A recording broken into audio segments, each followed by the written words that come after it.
because there's a limited number of kids and like that there, something like that. Okay. One home's not cheap, so. Yeah, true. That's not their selling point, is, hey, come to us for the cheapest.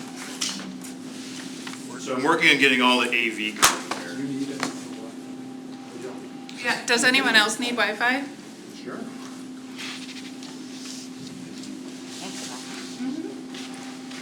Sorry. Well, I have I'm Ross. Rebecca. Rebecca? Nice to meet Great you. to meet you. I'm Court. Court, nice to meet you, Rebecca. Nice to meet you.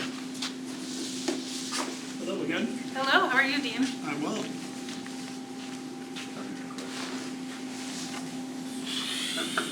Pretty Good good. question. Question. Yeah. Probably good morning.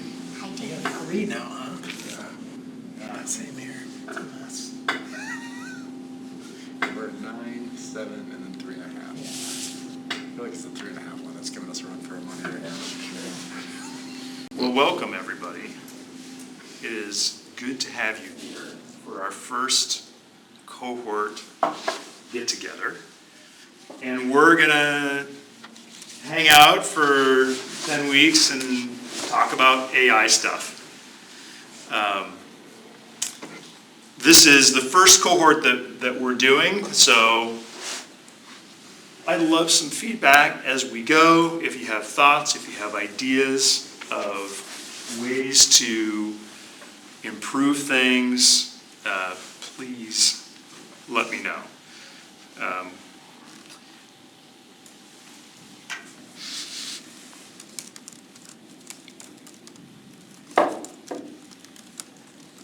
I will introduce myself, and then we will go around, and everyone can introduce themselves.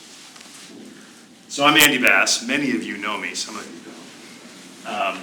I've been a tech entrepreneur in West Michigan for 30, almost 40 years now. Wide variety of technologies, wide variety of different startups and businesses, but all with a tech focus. And certainly over these last few years, a lot of AI, a lot of getting into more and more of kind of AI work and consulting. I went to Calvin, please don't hold that against me. But I was studying AI back in the mid-80s with some of my coursework. And if I compare where we were back then to what we're seeing today, it is amazing to me, and I'm sure you've seen just the velocity of change and opportunity with AI, but just seeing it from kind of then to now is just mind-boggling to a degree. And so I've worked with AI quite a bit. I use it on a daily basis, on an hourly basis. I was using it this morning at Foxtail as I was getting ready for this. And I'm probably maybe a little bit unusual in that I'm in it so deep all the time. And hopefully by the end of our time together, maybe you're not in it as much as I am, probably for mental health, but being able to use it as a tool and being able to use it effectively on a day-to-day basis to help your organizations improve and to share the knowledge that we convey here, I think is important. And so it's, you're kind of, I'm trying to fill you as vessels to take the AI message out and share that with everyone you know. So that's me in a nutshell. Now, I think it would be good we're going to take some time and kind of go around, basic introduction, who you are, where you work, what you do, but then also a little bit about your AI journey. Talking about the kinds of things that you've played with, maybe some basic, using ChatGPT or other tools, kind of understanding a little bit about what some of your challenges are and concerns with AI. Not that we're going to answer all the questions right now, but good to kind of level set and get a perspective from everybody around what, kind of what AI has been thus far to you. So, we'll start with Court. Oh, man, I knew you'd start with me. I know you're closest to me. My name's Court Corwin. I'm here to help Andy, not necessarily facilitate, but assist with what I'm hearing on the ground in the AI space, which I started a company about a year ago called Smiling Rocks. We're AI enablers and staffing. We're rebranding now called Creative Intelligence. And what we do is really enable the use of AI, a different way of working. So not the enterprise data layer, it's really the workflow. How do you work with it? How do you change what those behaviors are? And then creating an AI department within those companies. So that's what I do. Biggest AI challenge, questions, concerns. I think what I'm seeing on the ground is, like I said, the transition with the mindset and how you're working. What stuck with me is the technology transition from the fax machine to email was interesting. It took about 10 years. It changed communication. It birthed the IT department. What I'm seeing is when you go from email to AI, that's going to create the AI department. And it's going to be a completely new way of working, not just a communication mechanism from email to, or fax to email, but a complete workflow modification. And that's what I'm seeing, and the challenges I'm seeing is adapting to how you're actually using the tools and for an objective. And I think part of that too is, a lot of organizations, they, you hear about AI, this is a revolutionary new thing, and in a broad strokes, right, it's changing very quickly. There's always something new coming out. So trying to figure out where do you jump in, and what's the right place to start within an organization. And that's part of what we want to discern here today and over these next weeks with, for each of you. But thinking about it, where we're at kind of as a broad business society, AI is the topic of conversation for a lot of organizations, and trying to figure out what is that good jumping in point is a big part of the challenge. But organizations know they need to do something, right? They know that they're going to get left behind if they don't.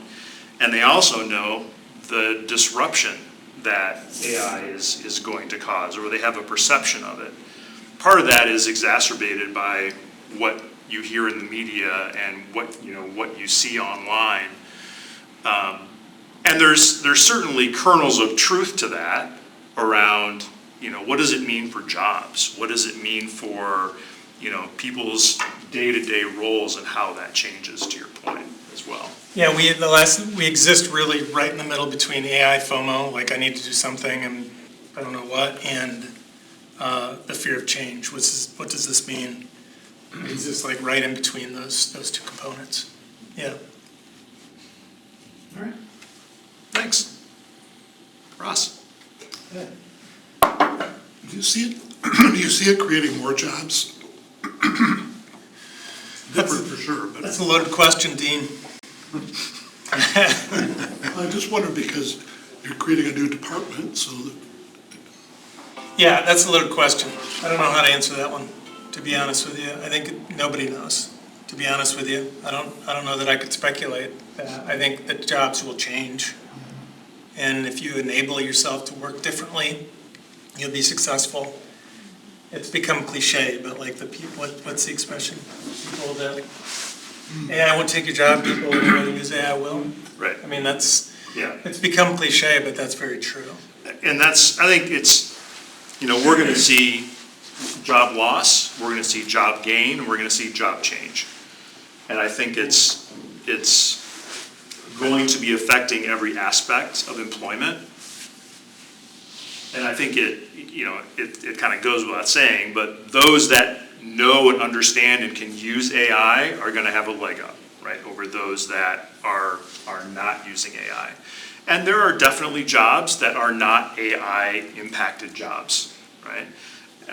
But a lot of jobs are going to be impacted by AI in some way. And so having that fundamental knowledge around how do you use AI, what's the right mindset around approaching it is the right kind of first step. But where we're at today and what it looks like in 5 years or 20 years is going to be radically different.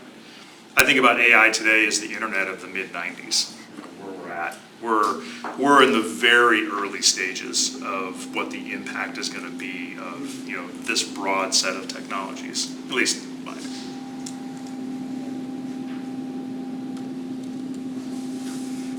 Ross Hahn, president of Impact Fab. We're a metal fabrication, mostly job shop, truly, here on the north side of Holland. Metal fabrication is interesting because it's a fairly mature industry. The industry itself isn't going anywhere, but it's not necessarily like booming. We're like, oh man, there's so many more things. But it's kind of one of those necessary things, especially for West Michigan and the greater Michigan area and country as we manufacture things. There's a big opportunity, I think, for using these new tools well. And we're a small team, I think 57 people total. Of that, there's probably 8 of us on the front office that are doing the engineering, the sales, the marketing outreach.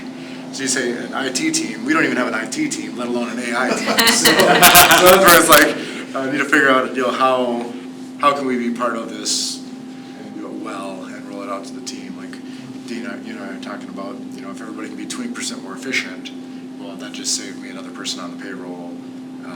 So maybe a job loss in that sense, but it retained the jobs of people who are there and maybe improved what they're doing.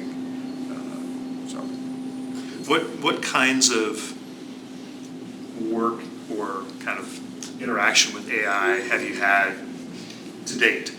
Yeah, so personally, just playing with it, with ChatGPT, just exploring what that looks like, trying to use it for some different business things for our newsletter, some marketing pieces, basic things like that. I've also run some different contracts through it just to kind of say, hey, what are some pitfalls, highlights, just to test out as a sounding board. But company-wide, we don't necessarily have it rolled out. One other person on my team who's really interested about it, and so has been doing kind of his own research and things of that nature. He's our director of operations, so he oversees the production side of the floor. And so really used it to help generate and create cohesive policies, work instructions, things of that nature for the production team. And so saving a lot of his time, instead of him having it all out there, he'll just put in, hey, here's some of the things, or just the formatting, the templating, like once it's already kind of established. He's I'd say a little further down there when it comes to like prompts and knowing its sphere. But and then we've used it for business strategy as well, just saying, hey, this is currently what we're doing, where we're doing it. How else should we go to market? Could we go to market? Just as another strategist on the team, basically, analyst, marketing analyst for us. So those are kind of the top of mind, but there's a lot of things in the engineering sphere as far as taking data and then translating that into how it actually gets manufactured. Right now, that is a very labor-intensive process for us.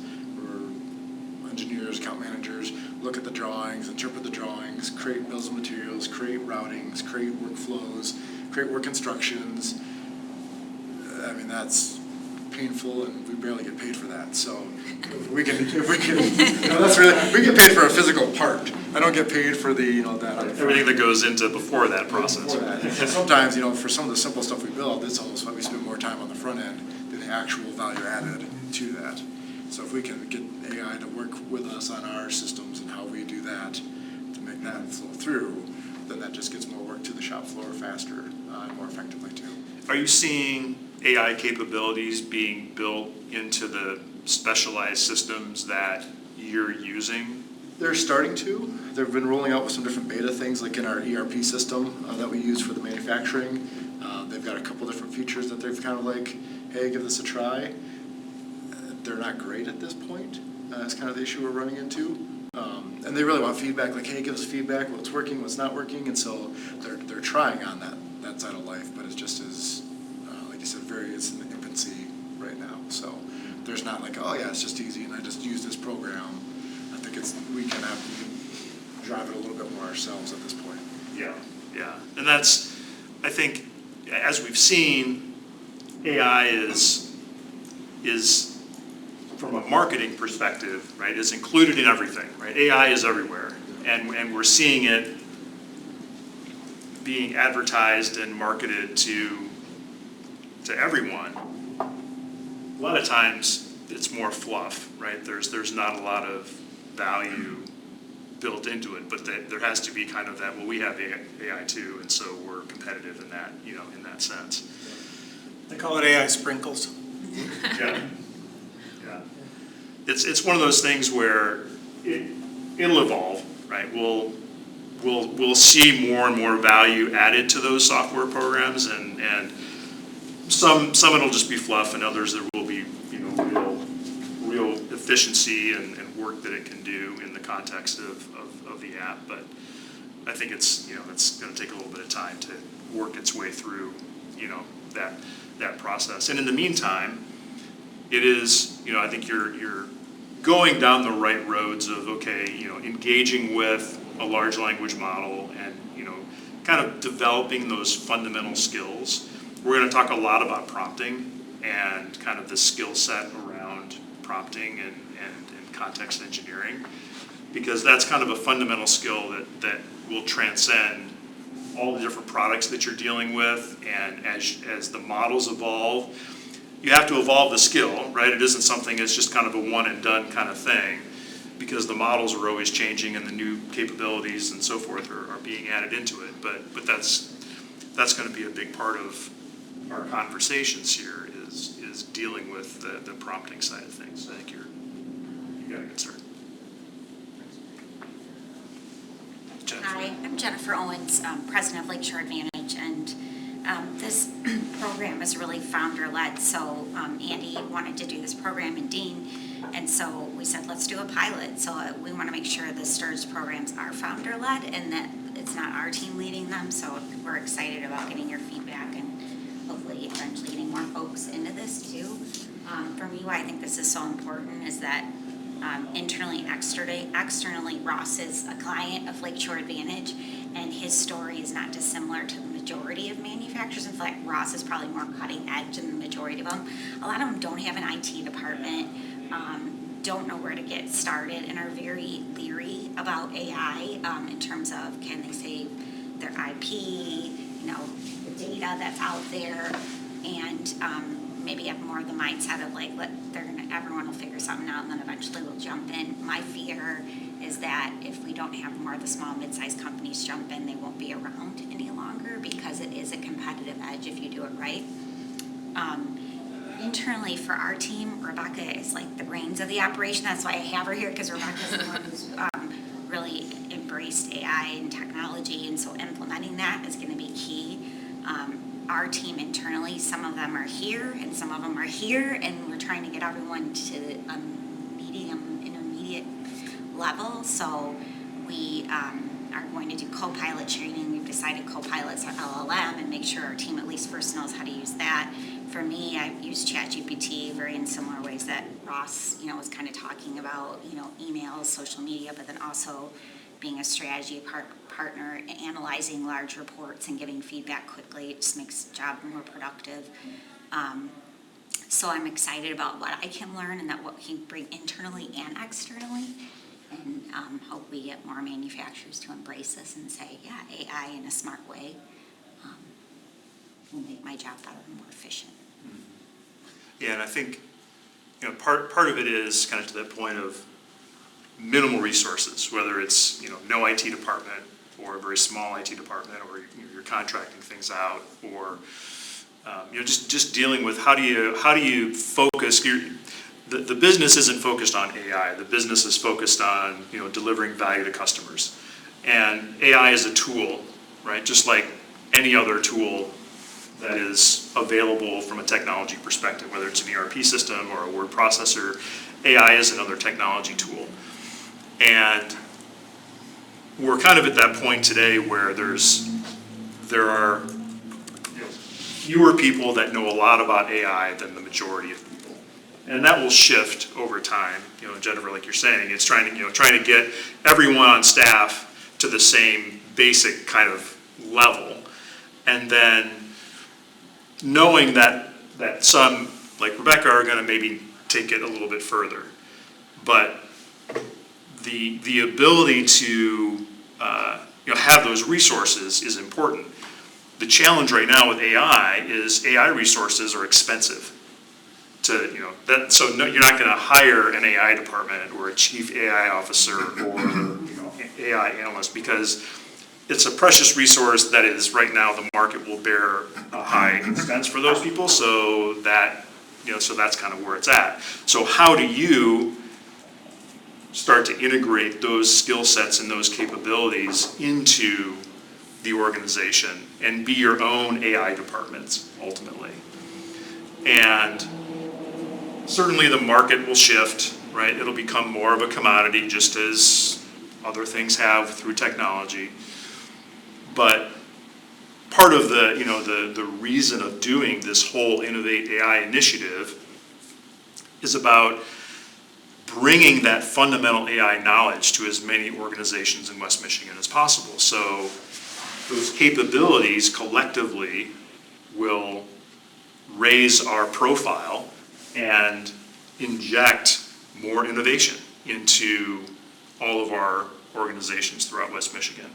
Whether you're for-profit or a nonprofit or in education or government, those kind of baseline capabilities of AI are important and something that we need to continue to push and evolve. And so I definitely appreciate Lakeshore Advantage being willing to take this on and help us get this word out and try to impact as many organizations as possible. So, Dean. Well, my goal is to be a one-person unicorn. You know what that means? So I'm trying to take AI and turn it and become a one-person unicorn company. No, that's my goal. But anyway, I've been using AI since February 22, when I first saw ChatGPT come out. And I've used it, I have yet to find anything I've not been able to do with it when I've set out to do it. And as Andy said, it all goes back to prompting and iterating the prompt, which is, I think, a really important point. What we're doing right now with it, and with Andy's help, and also with Innovate AI, is using the assessment piece of that with organizations to help them understand where they're at. And then also it generates a report saying, here's where you're at, here's a roadmap to where you might want to go. And so we've been using the Innovate AI assessment questionnaire inside of what you've seen, and we'll be talking about that, I'm sure, Andy. And Andy's been kind enough to let me tag along as he's put all this stuff together, so I've been trying to learn. I'm just a curious person by nature and eager to learn new stuff, and so that's why I'm here. And so we've used it every day for everything. And a little bit like Andy, we even use the audio version on our phone and have long conversations. I call mine chat. Just give you two little asides that have nothing to do with business, but I'm a faithful friend for a blind person. He's been blind since he was, he's 54 years old. He's been blind since birth.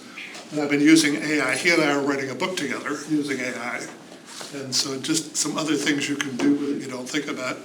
I'm also using it at the moment to organize a dog show, kind of a spoof of Westminster Dog Show. And so we see dogs go by our condo building up all night, after work and before work. And so we're going to do a kind of a spoof dog show, but AI organized it all. It gave me all the forms I needed, all the rules for the dog show, from soup to nuts, in probably less than 20 minutes.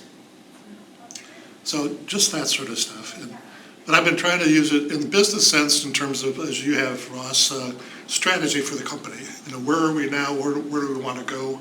What are some of the ideas? And usually it's things I've thought of, but then there's always a couple more I didn't think of. And that's kind of what I like about it, is it triggers new thoughts. We've used it to help our clients do targeted marketing research and coming up with a list of companies they may want to go after based on the attributes of the community. So we've been doing all kinds of stuff with it. I'm Chris DeVos. I work as the executive pastor at Pillar Church downtown, a couple blocks away. I think, let's see, I'm interested in probably 2 or 3 levels. Personally, I've used computers since they were available. I'm in the generation where in college I typed papers on a typewriter because computers weren't available by the time I was in graduate school. So that shift alone, in a year, there were computers. And so I lived through that transition, lived through seeing people go through that tradition or transition. And I love technology. That's part of my own interest in it. So I've read some about artificial intelligence. I read Co-Intelligence, Living with AI by Malik. I don't know if you've heard of that book. He's an MIT guy who teaches business people how to use. I'm kind of not a be afraid of it, but embrace it and see its limitations guy. We've used, what I've noticed is on our staff, so this is more related to my work, there's been almost like at times an integrity issue with using AI. Because we're a church, nonprofit, religious organization, at the heart of what we do, we see it as very personal, relational. So there is an inherent tension between wanting to use technology and wanting to be face-to-face and very personal. So rather than see those things as a binary either-or, really wanting to understand the technology and the way that we can use it well. I haven't done a whole lot myself, used ChatGPT occasionally, although I do believe we've all been using it for quite a while because it's so interlaced with so many software applications. But I haven't done a lot, certainly not as much as you just described. Very curious, I'm very curious by nature, so I'm eager to learn more. Yeah, I think the questions of appropriate use are certainly ones that, we're going to dig into more and more. We have a whole week kind of dedicated to ethics. But I think that there's some gray area, right? So it's trying to understand what is going to be the right ways to use AI, certainly in a church setting, right? That's kind of one question. Should AI generate a sermon, right? Those kinds of questions. I've used AI to help me write prayers for my church. It can do a lot, and it's a question of, okay, how do we as humans engage with that technology? Because it's a little bit different than other technologies. And so figuring that out I think is part of the journey. And there's no necessarily right or wrong answer. Some people are going to use it more than others and for different things. So we'll talk more about that, but that's good. Yeah, no, I that's really great. Just the workflow approach seems really fascinating to me because it's possible to write something yourself, feed it into an engine and say, tell me what questions you have about what I've written, and then based on that feedback, rewrite. There's lots of great initial applications that aren't being used, so, yeah. The whole efficiency component, right? We've talked about it already, but just that ability to take massive amounts of information and distill it down to a few key points. Here's a big PDF. Give me the top 3 points that I need to know out of this PDF. Or here's a legal document, right? what are some questions maybe I need to ask about this document? The capabilities of these AI language models now, right, passing LSATs and MCATs and, you know, all these standardized tests, they've got a tremendous amount of knowledge to be able to look at some piece of information and provide feedback. And again, because we're in early days, imagine what that's going to be like in just a few years. There are other questions around, well, how sustainable from an energy perspective is AI? There's a tremendous amount of investment going on in data centers right now. And NVIDIA can't build enough GPUs to support all of the AI activity. But the amount of power it takes to train models and then to use models is just unbelievable. And so that question of how right is that? How much do we need to be thinking about those things? That's kind of goes into some of the ethical questions and all of that as well. So great, appreciate that. Rebecca. Rebecca DeVries, project manager here at Lakeshore Advantage. My role is to gather data, give data to the leadership team and let them know. And my greatest hobby is learning and being super efficient. So anything that can make my This is in your life sweet spot. easier. Yes. I use AI for everything, all day long, basically. My husband is in finance and in the automotive industry, and he is very scared of it. So we have a good balance in our household, I guess you would say. So it's been fun to challenge him and for him to pull me back a little bit. But I'm also I'm on a school board, a virtual school board, and we're one of the only schools right now that's using AI and leaning into it, and not teaching the kids to be scared of it, which is very fun because it just really opens up the curiosity.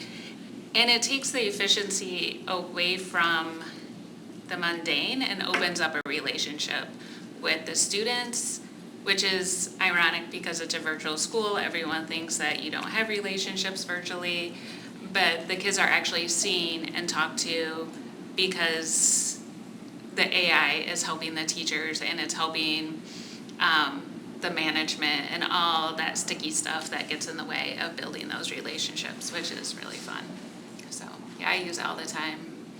My biggest challenge is time, because it just sparks a lot of what's next, let's go, let's, like trying to get myself to slow down and not get too excited about doing more and more. Like last night, my son was very overwhelmed with a history test. He's like, it's open note, but I don't even understand what's going on because this teacher makes no sense, blah, blah, blah. I took pictures of his notes. I told AI to write a story about it in an engaging way. It did. He was like, oh, that makes sense. Okay. And so now he's fine. And it took 5 minutes and not 3 hours for me to discern. And it was in Spanish. So I would have had to have him translate it, figure it out, put the pieces together myself. And then instead we just had fun on the floor and learned about it. So yeah, hopefully he'll nail the test. One of the great things that I found with AI is just that ability to take complex ideas and to, talk to me like I'm 5 years old. Explain this idea to me as if I'm 5 years old, and have it just run through it.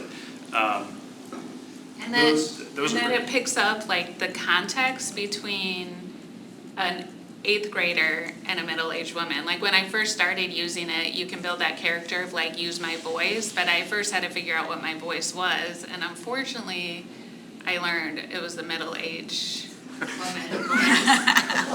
But I embraced it and I was like, okay, that's what I am. So But then yesterday for the 8th grader one, it was pulling out social media trends of 8th graders to get him engaged and stuff. Like, it was amazing to have that. And that's the socialness that we lose as we get older too. Like, I can't explain something in a social context to my 8th grader, but I can make that connection and that with them by using the technology as a bridge. When we think about education, and we had a great panel discussion with some educators a few months ago, both K-12 and higher ed, talking about use of AI. What do you think about, just a more broad question for the group, thinking about the future of education, just as an example kind of area, what does education look like in 20 years with AI? What do you think it looks like? I feel like each kid has an individualized plan for themselves that works, because what AI can do is complement what the teacher can't do, is work individually with each of the 20 kids one-on-one. So it supplements the teacher but meets the kids where they're at. So offering more individualization of education if the teacher can use it correctly. Are you talking like administration education or management or like Kind of the all student? of the above. As an example, the thing I question is, will there be classrooms? Yes. Right? Those kinds of things. I think the individual kind of attention is definitely going to happen. I think the ability for teachers to be able to use AI to figure out how to present those complex ideas and to come up with new ways, just like parents are, to kind of help. It's, how do teachers start leveraging those same techniques and tools to try to bring that education, make it more personal, but also make it more accessible. But just thinking about if we see where it's at today and projecting what is that whole educational world look like? They had the same question though when the internet came out, because they were like, oh, the internet's out, we could do school at home, you can travel, you can do all this stuff. And are people doing it? No. Like, so the human by nature is a social group. They're gonna wanna be together, they're gonna wanna sit and talk. So education, in my opinion, is gonna be teaching kids and adults how to be curious and be constant learners and adjust. So it will give kids agency over their education, but it will also give teachers agency over the content by freeing up their time to pour into the children's curiosity. So, because a lot of the teacher's role is data collection. So if you can help those teachers collect data and show progress for kids, and get them moving forward at a quicker pace, they're gonna be better employees later down the road. So. I wonder too, with every technological innovation, there does seem to be kind of a speculation really on the far end of its usage and also a resistance to its usage, and we seem to land somewhere in the middle. I still remember seeing in junior high government science movies about all of us having our own personal jetpacks. And thinking, I'm just so I'm still waiting for excited one. about that. But actually, that there's just a lot of impractical reasons why that's not going to work. But yeah, there might be something inherently about us that we just need those in-person social relationships at some point. That even if the technology enables us to avoid it, we're still going to want it. We're still going to need it. We don't know. I mean, those are things, it seems to me, we're just figuring out, right? Mm-hmm. COVID really did a lot. I mean, every teacher I know says that the online versions of courses put them back years once kids came back into classrooms about how to behave with each other. I don't know a single teacher who hasn't talked about that. And so it's really interesting to imagine no one ever coming together in a learning social environment. I think it's hard for me to see. Is it possible? Yeah. I mean, yeah. Anyhow, I'm sorry. Well, I think kids learn more from each other almost than they do their teachers. That's one of the benefits. And I also think about why do kids go to school? And then when you ask them to hang out with their friends, maybe they learn something, but they're there to hang out with their friends. Back to your social comment. Yeah. And so we're going to have to think about that. And I'm also curious because a lot of, because of Facebook and other things, we're seeing a shift in young people not wanting to get a driver's license because they're already in touch with their friends and they don't need to have a driver's license to do that. Yeah. And the first thing I wanted to do when I was 16 was, where's my car and where's my driver's license? And so you don't see that in a lot of young people. Yeah, both our kids were resistant to getting a driver's license. We're like, you have to get one. And now it's like, okay, that's great. They're fine with it, but there was resistance to that, and so we really had to kind of push them. But they've always had a self-driving car up to that point. Well, I think the hardware is what changes. I think the internet was very passive and what we're moving into is very active. So Good point. Neuralink and humanoid robots are the differentiator, and AI will enable the acceleration of that build out. So I still think it's very social, but I think each student is going to have an individualized learning plan based on how they learn, how they absorb information, their unique genetic makeup. So I think AI will enable the tailoring of that education. What we don't know is the hardware component. The hardware component will change everything because there's two domains. I'm at the risk of going on a rant. I'll make it very quick. Probably the number one thing that I really learned over absorbing myself with AI in the last 2 years has been there's two domains. There's a book called The Myth of AI and The Myth of Artificial Intelligence, and it essentially says LLMs will not get to artificial general intelligence because it's limited by explicit documented information. If an LLM is trained on the entire internet, that's explicit documented information like a book, a recipe. What it doesn't have is implicit information, what it feels like to balance on a chair, what it feels like to sell somebody on the hope of a future sale because giving them a cheaper price. It's all that implicit human knowledge doesn't exist with personal relationship. Yes, and the hardware component will start blending into that world with humanoid robots to collect that data as sensors. So when you understand the limitations of AI in that domain, that it only knows this explicit, specific area, it starts making a lot more sense. It will not, the reason I came to this conclusion is because I'm in the innovation space for a long time. And I had this belief that AI was not going to create something truly novel and unique, like a new product. And that intuition was confirmed by understanding the myth of artificial intelligence book, where it really said AI is just connecting dots of data that exists. It's not creating new dots.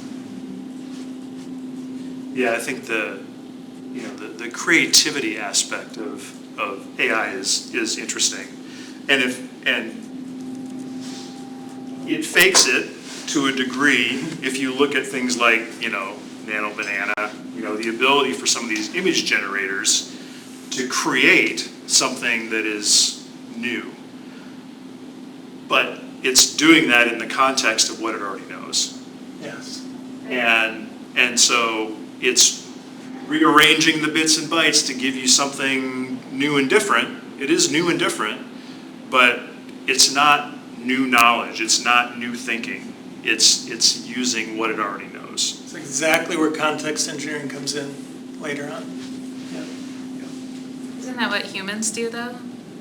Because they just regurgitate what they've seen, what they heard, what they've experienced. And It is, but we have much more information in the real world with the implicit, everything that we're seeing, experiencing, living creates an entirely new domain of dots that we can connect, where AI is only in that explicit kind of, let's call it the internet domain.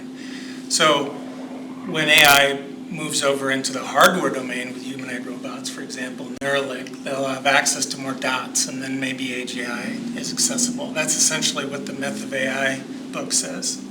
So, Hey, are you familiar with Neuralink? So, Elon Musk, because he does a lot of stuff, is like, why not put a brain interface together? yeah. And so it essentially is this neural interface, the physical connection into your brain to let you, essentially let your brain interact with the physical world directly. And this is something he's been working on for several years now. And it's continuing to evolve, right? But those kinds of capabilities, and Neuralink is one example. There will be others. And of course, he's big into robots too. So that that whole thing. So I think the how AI is going to impact us is, in some ways, it's like I said before, it's very similar. It's a tool, right? That we're using, just like the internet was a tool, or your smartphone is a tool, or the personal computer is a tool. I think AI is a little bit different though, because I think it's the capabilities of it, in generally speaking, transcend what we've seen in the past. So it's going to be, what we think and what education looks like today and what it looks like in the future. Who knows? Are we going to have, are we going to lose classrooms? Probably not. Are we going to change? Are kids going to have AI friends that they can talk to, that they can interact with, that they can get their social needs met? Maybe. Those things exist today. Is AI going to, facilitate some of that stuff? It can. What does that look like in the future? Those are all, those are open questions, but questions that, as we think about AI, how do we have to project and look at how AI is evolving from a societal perspective? One of the things I talk a lot about is critical thinking as it relates to AI. And again, we're at a point today where AI is untrusted in many ways and unknown. So we're more apt to evaluate what AI is giving us and how we're using it more critically. But again, if we fast forward X number of years, it's more likely than not that we will just take whatever AI says. Right? People do that today. They're like, oh, AI is right, copy and paste, send it out, whatever, without thinking about or reading the email or whatever it is. That's going to be more so exacerbated in the future. And so how do we make sure that we're not losing that ability to evaluate and critically think about that information that AI is giving us? Because now is the time to do that. Now is the time to continue to reinforce that muscle memory of, this is how we have to be thinking about it. So that's part of what we want to do too, is make sure that we're thinking about AI in that context as well. All right. And if you're fooling around on YouTube, there's some really good YouTubes out there on critical thinking and looking at how AI is impacting it. So you might just poke around on YouTube a little bit on critical thinking, and it does a really nice job of breaking it down into 4 parts and describe what critical thinking is made up of. And it went through several examples of how we use critical thinking now, and it listed probably 20 or 30 different things we do where we use critical thinking, and then it went back and said, here's the 4 common things among these critical thinking ideas. Yeah, I think that that's something that we just have to continue to keep top of mind. You bet. And identifying some resources. So I think that's, part of what we're doing here too is collecting some of these resources and making sure that we can disseminate that information. So folks that want to read books or that want to look at websites, that we've got a way to do that. So just to kind of review what we're going to be covering. Today we're talking about demystifying AI, kind of level setting. Right? It's about getting everyone kind of on the same page, talking about the basics.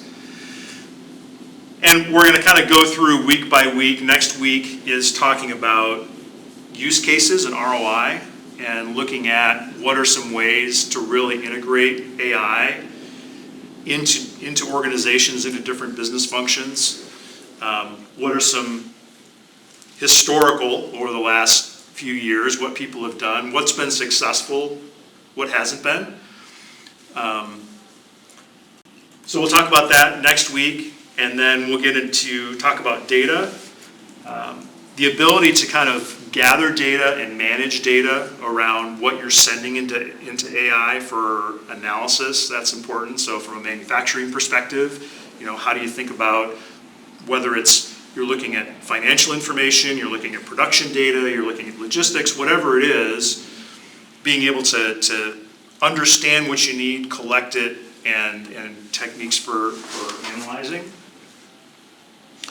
We'll talk about generative AI. So obviously that's kind of the big thing nowadays. AI's been around since the 50s. But obviously today we're seeing a lot of the generative side of it. So we'll spend a dedicated week on that. We'll talk about machine learning and analytics. So there are different ways, different kind of categories of AI. Generative AI is one. We'll talk about machine learning as well, and how analytics works, predictive analytics works with machine learning.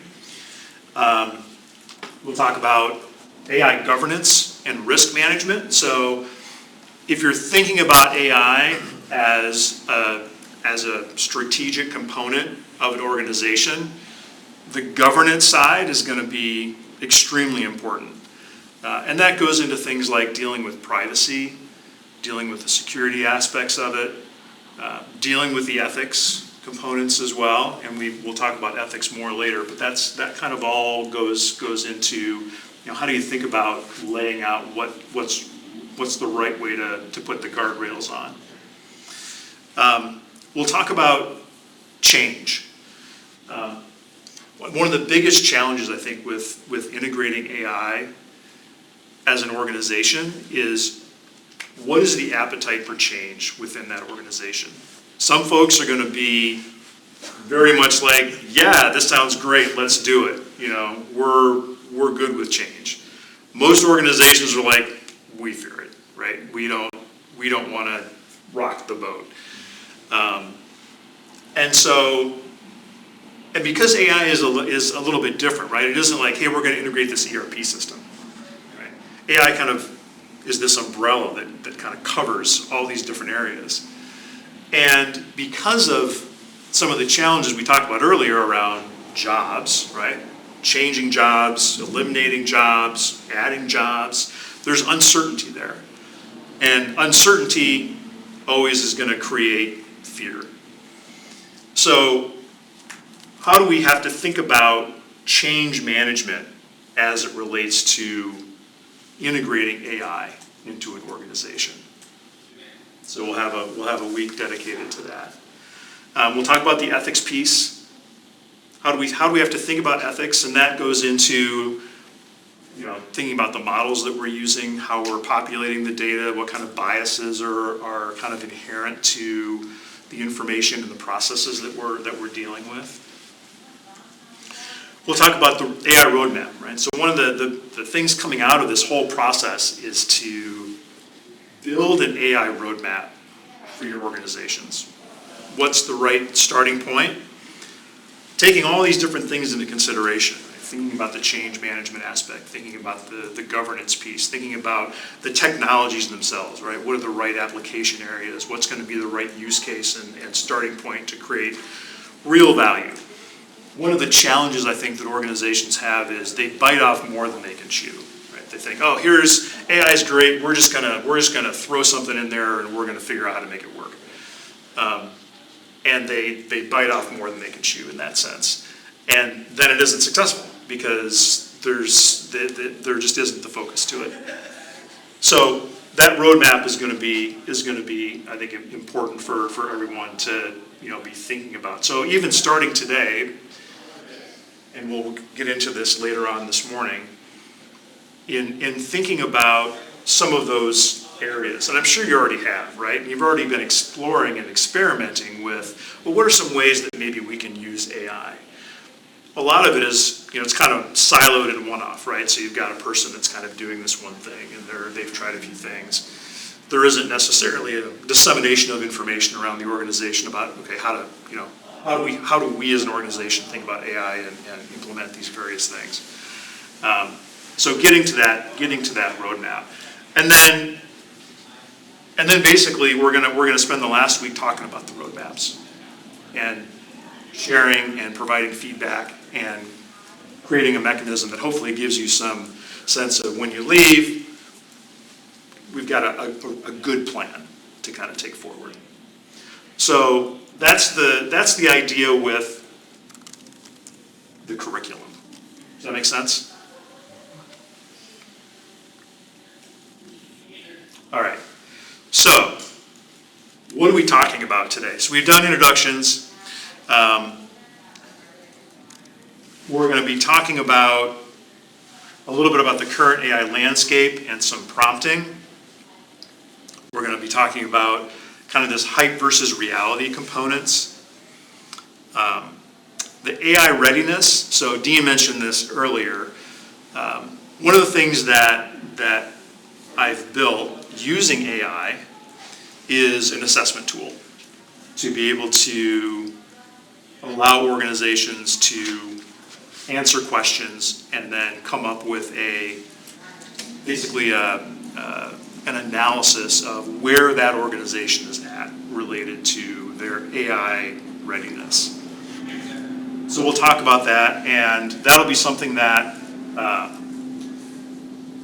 I will invite you each to the assessment tool, and then there are 25 questions to kind of go through and get started, and then we'll talk more about that next time. So that'll be some homework to do this week. And then we'll also talk about this impact framework, which is about really helping you start to identify and think about how AI is going to be integrated into your organizations. So with that, and of course, because this was the first time I'm putting this together, I'm like, we'll try these times. We're already half an hour running over where I want it to be. So let's take 5 minutes, take a break, refill your coffee. Restrooms for those that need it are to the right and then down the hallway. And we'll come back in about 5 minutes and keep on going.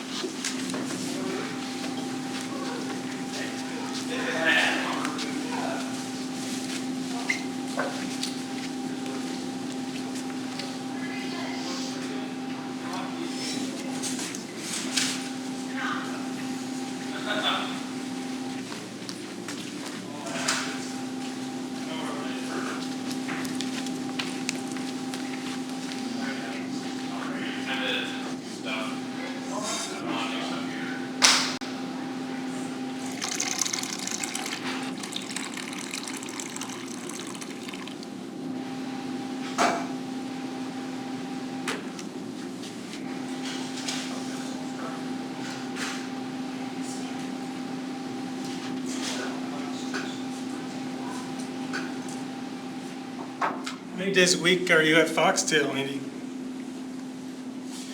Well, usually it's just, a couple, maybe.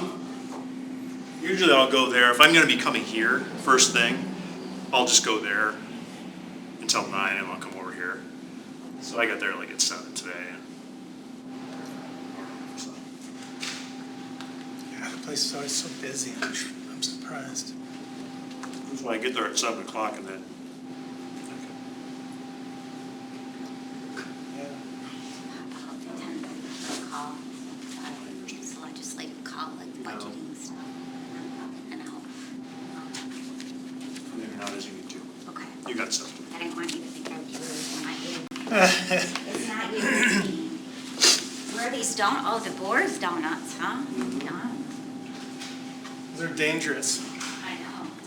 Okay, a little bit. You gotta have that nourishment though. Are you working with EV construction? Oh, yeah. Big customer. I heard that you were helping them with all their strategic planning and stuff too. Yeah, we're essentially, What AI I guess, a vision to, engines do you recommend using, like it's like. ChatGPT 5 or? I use, so Ground truth with partially depends on what you're doing. Okay, So each one has a little bit different flavor to what it's good at. So as an example, I'll use Claude, I throw out the Claude to do coding, because it's a really excellent coding engine. It's also pretty good at writing and text. okay, So I'll use it for that. If I'm using Gemini, Google, because that has all the Google search capabilities. Yeah. built into it. So if I'm doing some more kind Talked of about research and that type of Chatbot that you Gemini. can talk to him, but I'll use it's Chat like a bot or GPT, kind something. of generic regular stuff. yeah. Sometimes I'll compare the two or three. I'll kind of send the same prompt to them. There's a spectrum. And I've got some examples of that. Versions, one was a, Yeah. So it just kind of depends, Okay. really, Yeah, that's helpful. on what, what you want to do with it. Yeah, and we had a very simple, some of them are subscription based, oh, sorry, there was an interactive better voice, versions. And there was interviewing. the other thing to keep in And on mind, the spectrum, it was a very simple. using the free version, Survey type form. then anything you put into it is going to get Ended up used in to the middle training. with like a. Right. If you're paying for it, then you can Voice opt to text chatting. So Yeah. it's like, getting people comfortable. Right, that's going somewhere. Just think about privacy. Yeah, right. I think that's really smart, it's getting everyone to. Yeah, that's a good reminder. I didn't know that, but I forgot it. I'll have to share the, when Mike's ready. You never know what you're going to get next time you put something in. Oh, I put It's that actually in. kind of. I do. Oh, yeah, he's a huge veterinarian, so I think if you want to. Understand the, Yeah, he's like, not out disclaimer. here, but in a good way, Yeah. you know? You I understand. need to talk to you Probably a about, few years before you did.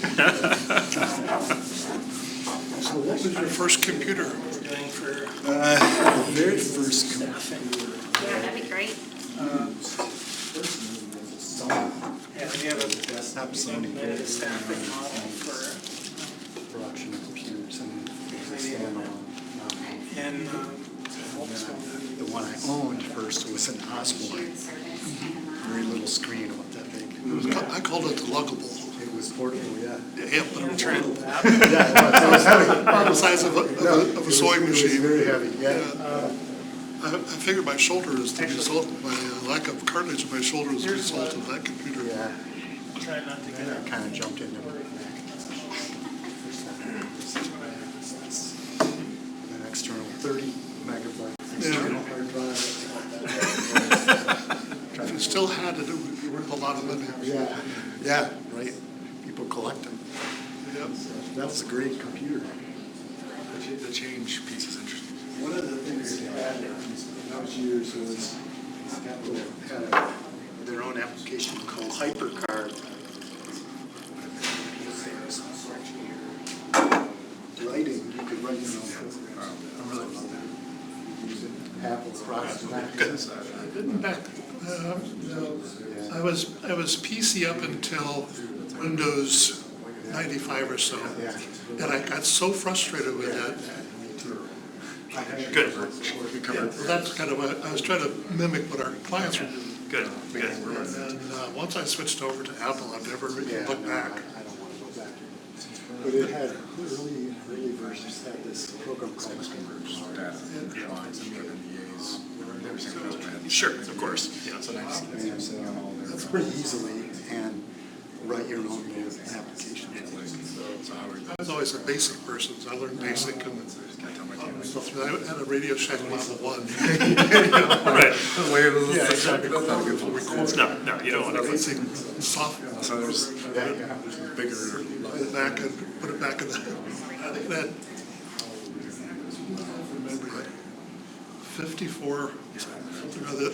And then I ordered like a 10,000 Challenge for, BMXT.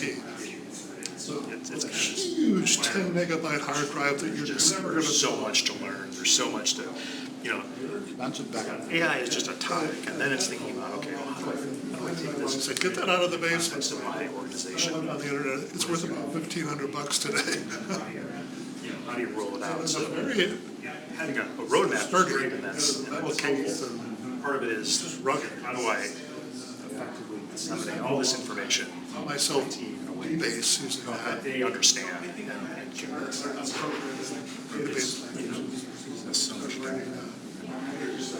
Applications and database manipulation stuff, and that led to a software program once that could read the Wall Street Journal. We were going to parse each line, looking for keywords, and I was doing predictive analytics. I wanted to know, certain keywords told me what the company was going to do next. So I looked for change in CEO, acquisition, announcements, and I didn't have time to read the Wall Street Journal from cover to cover, so I had copies. And that's where Computer goes through it. It would take all the data. you gotta have good data. So it didn't matter. Monday morning, I was ready to go. But what an interesting time and perspective you have. A lot of people, they don't. Where are you getting it from? You see happening, Isn't it technicians it's just like, don't know what the underlying. or is it, okay, Turned my truly classroom one time into raw numbers that a you can use for analysis? computer chip. That's all. So it was an 8-bit chip, and you had to stand up or sit down depending on whether you were turned on or turned off. And I had them communicate a message from one side of the room to the other using their standing up or sitting down. And You're just like task switching. It's like, okay, I can spend 5 minutes on this, and then I'm glad you were able to. today tell me, learn how a computer works. Yeah. What fun. And this stuff is just like another level. The strategy perspective. Sure. That's what I need to do. And Right. somebody else got to figure out the quality issue that happened this morning. Like, Yeah. You've got a team. you guys figure this out. You don't need me. Like, I can do this, but I shouldn't be doing this. Like, you guys got this. Right. I'm very interested. All right. Oh, Well, that's good. That's back into it. now, that's what's next. Well, next and now. All right, we'll reconvene here and continue. Exactly. And people are so risk averse. So Oh, they're doing, I'll try that out. just a couple of things related to tools. So Cohort is a learning management system that I've built using AI, specifically, well, for two reasons. One is I wanted to understand the capabilities of where some of these tools were around building software. For those that don't know, this whole idea of vibe coding is a very popular way of writing software. In fact, AI written software is becoming more and more popular. It allows organizations and people who are non-technical to develop applications and very robust applications. And that's evolved tremendously just over the last year, the capabilities of AI to write software and to continue to write better and better software. So I wanted to just experiment with some of that and improve my understanding of what the capabilities were. So I built Cohort, we'll talk about that. Later on today, there's basically an invite code that I'll give you. You can go, it's Cohort.ai. You can go to this platform and register as a student with the referral code, the registration code, and then you'll be into our session. So every week we'll have different resources, whether it's PDFs, this presentation is always there, so you'll have copies of the presentation, other resources, prompts, links to videos, all of that. So when I mentioned earlier, just kind of collecting resources. If you have suggestions or ideas of things that you want to make available to the class, send them to me and I'll get them published to everyone through that platform. So that's one thing we're using. I also set up a Microsoft Teams site. You all should have gotten invites to that. So that's another way, just if you have questions, if you want to post something interesting, please use the Teams site. It's for us to use as a group to just facilitate some communication as well. And then I also mentioned the AI readiness tool, so that will be something where I'll send invites out to each of you for that to be able to go through and run through that assessment process. Okay, so the Cohort account. So Cohort.ai is the site, and you can go to register. And here's a referral code again. This will be in the PDF too. You don't have to write it down now if you don't want to, but you'll be able to log in. Now, here's the disclaimer, right? This is AI written software. It should work. It mostly works. It mostly works. I've tested it a lot, but if you have trouble, let me know. I used it, it worked great. Okay. So yeah, so we'll get you into that. Again, lots of resources there that we'll make available.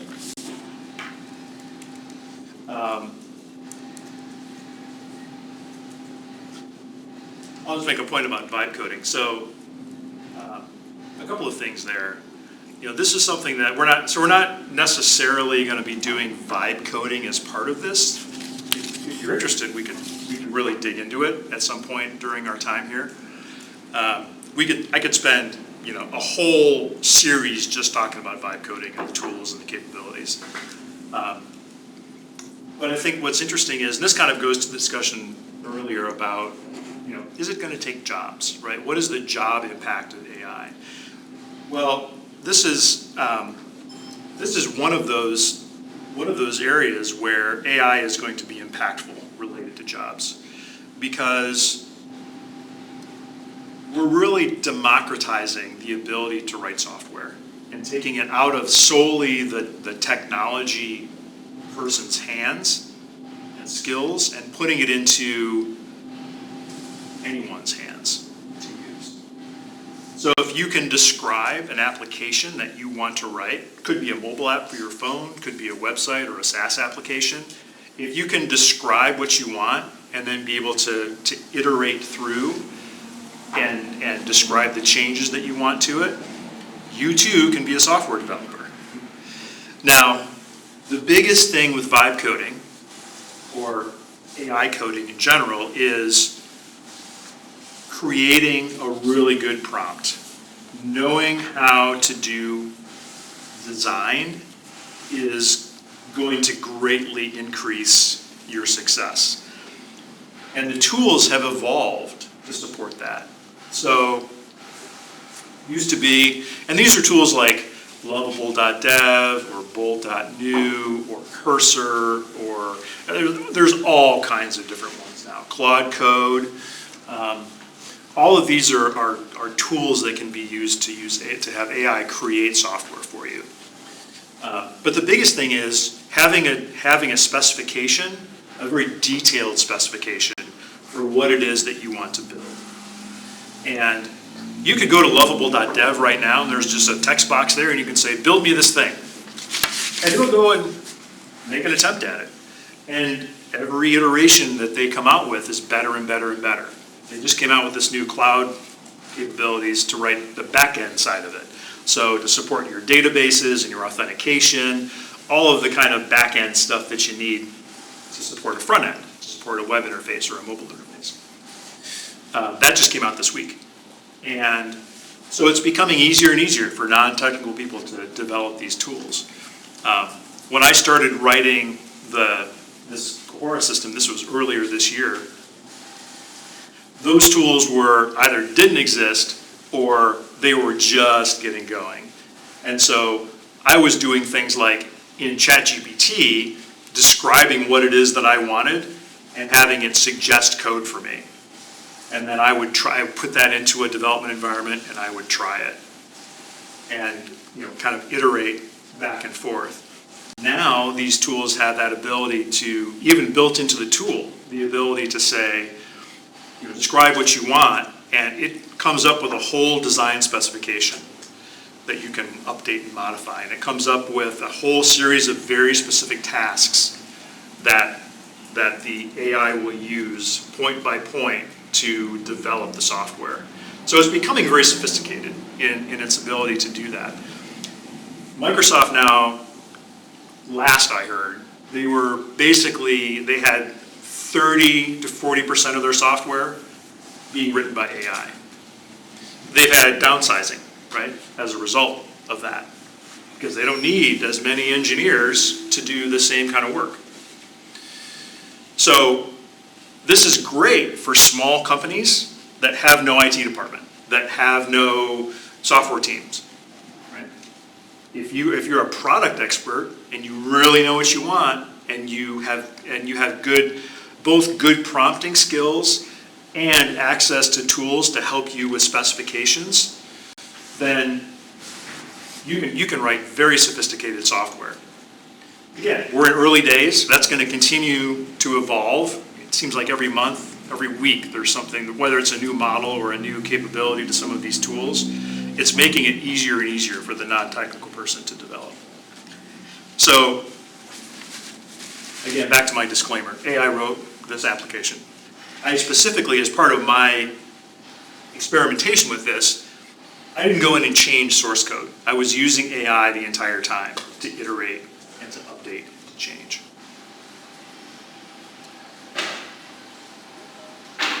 All right. So we're going to talk about kind of the current AI landscape. And we're going to start with the basics. What is artificial intelligence? And there are a number of different ways that you could define it. In this case, I'm saying AI it's encompassing systems that are performing tasks that typically require human intelligence. Right? And these are things from recognizing patterns, creating content, behaviors that we would consider intelligent if it were performed by humans. Things like learning from experience, understanding language, recognizing patterns, adapting to new situations. And part of the key to AI is understanding, where it fits. What kind of AI to use in what situations. AI is a very broad umbrella, right? And there are very specific ways and kind of subcategories to AI. One of them is machine learning. Great examples of machine learning are things like looking for fraud in, like your credit card, as an example, right? All this data is used. Think about all the millions and millions of transactions that occur every day. Those transactions in real time are pushed against a model that's been trained with fraud and saying, okay, is this pattern of usage correct or not, even for this person, right? Used to be, if you're traveling overseas, you had to call your credit card company, say, hey, I'm going to be traveling, I'm going to be in these countries on these days, so you don't get flagged. Now you don't have to do that. it knows you and your spending patterns, and it knows and can flag automatically if there's potential fraud with your credit card. So I just got back from overseas last week, and I didn't have to do anything with my cards. They just automatically worked regardless of where I was at. So machine learning is taking all of this, taking a set of data and training a model on that data, and then new data is coming in and being compared against it, right? You can think about another simple example is I want to be able to identify a dog versus a cat. Well, I'm going to take a model. I'm going to take 1,000 pictures of dogs and 1,000 pictures of cats, and I'm going to feed them into this model. I'm going to train the model on all these different ways that pictures of dogs and breeds of dogs and cats and so forth, and I'm going to send it new pictures, and it's going to tell me it's a dog or a cat or it's neither, right? It's in a picture of a giraffe. It's going to be like neither of these match. That's machine learning. So deep learning is kind of a specialized form of machine learning. Good example of deep learning is Tesla. So if you have a Tesla with full self-drive, it is using deep learning as part of its determination of not only new information, but also how to drive on the roads. Right? It's recognizing new things. It's been trained, right? If you look at all the data that Tesla gathers, right? Tesla's constantly pulling in information from those vehicles. There's this huge network of vehicles, all providing tremendous amounts of data back to Tesla to be able to train models. And we're getting to the point now of the car itself, with a model that it knows, is going to rely less and less on GPS and maps and location and so forth, and it's going to continue to evolve and recognize new scenarios, right, that it hasn't necessarily been trained on. That's a simple example, although it isn't simple, but it's a simple example of deep learning. Yeah. Is the Tesla using whatever Musk data center is it relating back to that to drive? Or is everything on board? No, it's on board, but all the data is, so when you're driving, it's collecting data, right? And it's feeding that data back to Tesla. Tesla's gone to this vision-only model. Used to have LiDAR and other sensors and so forth, and now it's vision only. So all of this information, this visual information, along with the telemetry of the vehicle, all that's being sent back to Tesla. And if you think about the significant size of that network and the number of vehicles, it's this gold mine of information that they can use. Tremendous value. So they pay you for it, To right? all of that. Unfortunately, no. I have not received a check from Tesla for using the information that I'm providing, and I don't expect to receive one.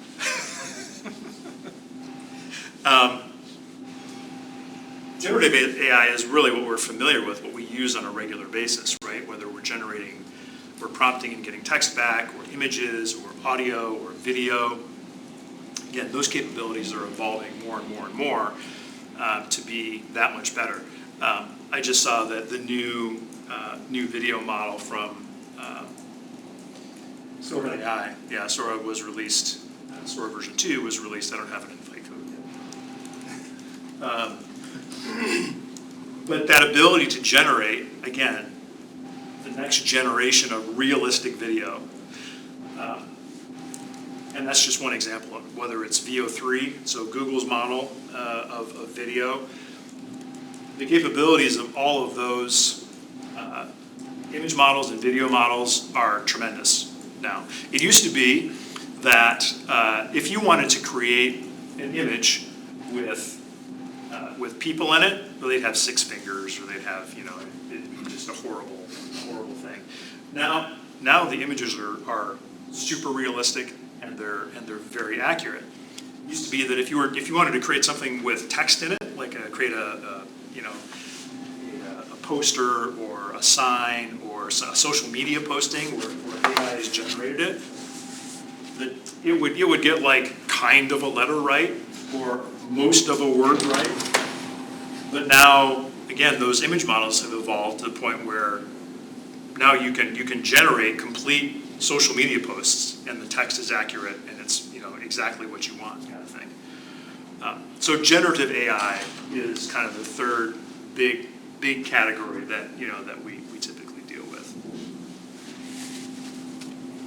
So we've talked about some of these examples, right? Fraud detection, predictive equipment maintenance, demand forecasting, customer segmentation, risk assessment models. So there's a lot of machine learning kinds of examples.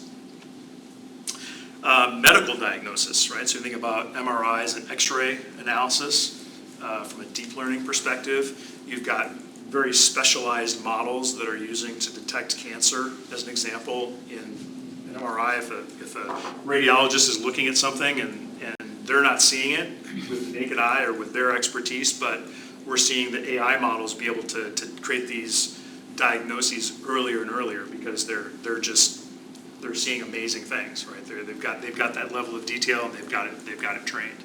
Talk about autonomous vehicles, language translation. We're seeing now a lot of capability around being able to do real-time language translation with simple apps on phones, voice recognition, computer vision. So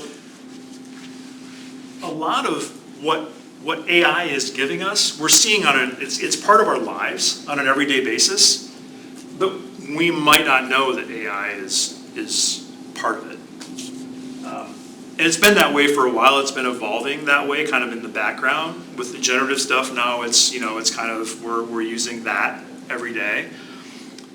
Documents and content and automation processes, code generation. We talk about all those kinds of things. So each of these has its kind of strengths and weaknesses and appropriate, where might that be used organizationally. And we'll continue to see interesting examples of that as we talk next time about use cases and look at some examples of what organizations are doing with some of these tools. We've talked a little bit about them already, but we'll dig into more of that next time. So as we think about AI in general, thinking about why this matters. Obviously, it's been kind of in our lives now for a few years, the generative stuff at least. Executives are ranking this as a top 3 priority, which makes sense, right? Everyone's thinking about it. The predominance also recognize that the benefit of AI outweigh the risk profile of AI, and some of those risks are the simple things like privacy, right? Okay, how do we deal with security and privacy? How do we deal with the change management aspect of it within our organization? With all these different kinds of risks that are out there, right? The unknown, the speed at which AI is changing, all of these things in play, leaders are saying it's still worth it. It's still worth it for us to think about how this is going to create impact. We also know that there's going to be disruption, right? We've talked about some of that around jobs, but thinking about what does it mean for creating efficiency or dealing with change. I mean, we know there's going to be disruption in industries, different things. And we also know that there's going to be this kind of implementation gap Because there's the promise of AI, and then there's the reality of AI. And depending upon the organization and how they approach some of the risks and their specific business value they're trying to drive, how do they bridge that gap from where they're at today to getting to value with AI? And that's one of the big challenges is, part of it is defining, well, what is the value, right? How do you define value of AI? And what does that look like for me, and what does that look like for my industry? And again, as we talk through the roadmap side of things, we'll dig into that more and more, but just recognize that there is this gap in organizations. Some organizations are further along in the process, right, as you'd expect, and some are the laggards, and they're gonna kind of stay far behind.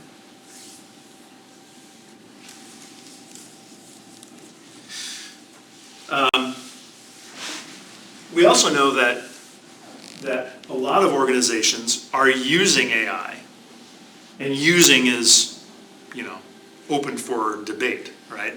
Using could be, I have a ChatGPT account and I use it once in a while. Could be, we have a team. If you think about big employers, the Miller Knowles of the world and the Myers of the world and the Corwells of the world, they have innovation teams, right? They have dedicated groups of people that are thinking about new technologies and what is innovation for them. So they're thinking about AI, right? That's one of the core things that they're exploring right now. What does AI mean for them? So you have you have this spectrum. You've got folks that are dedicated teams that are thinking about it all the time, and you've got, okay, we maybe have someone in our organization that plays with ChatGPT and everything in between. But there's definite usage, right? So globally, AI is being used a lot.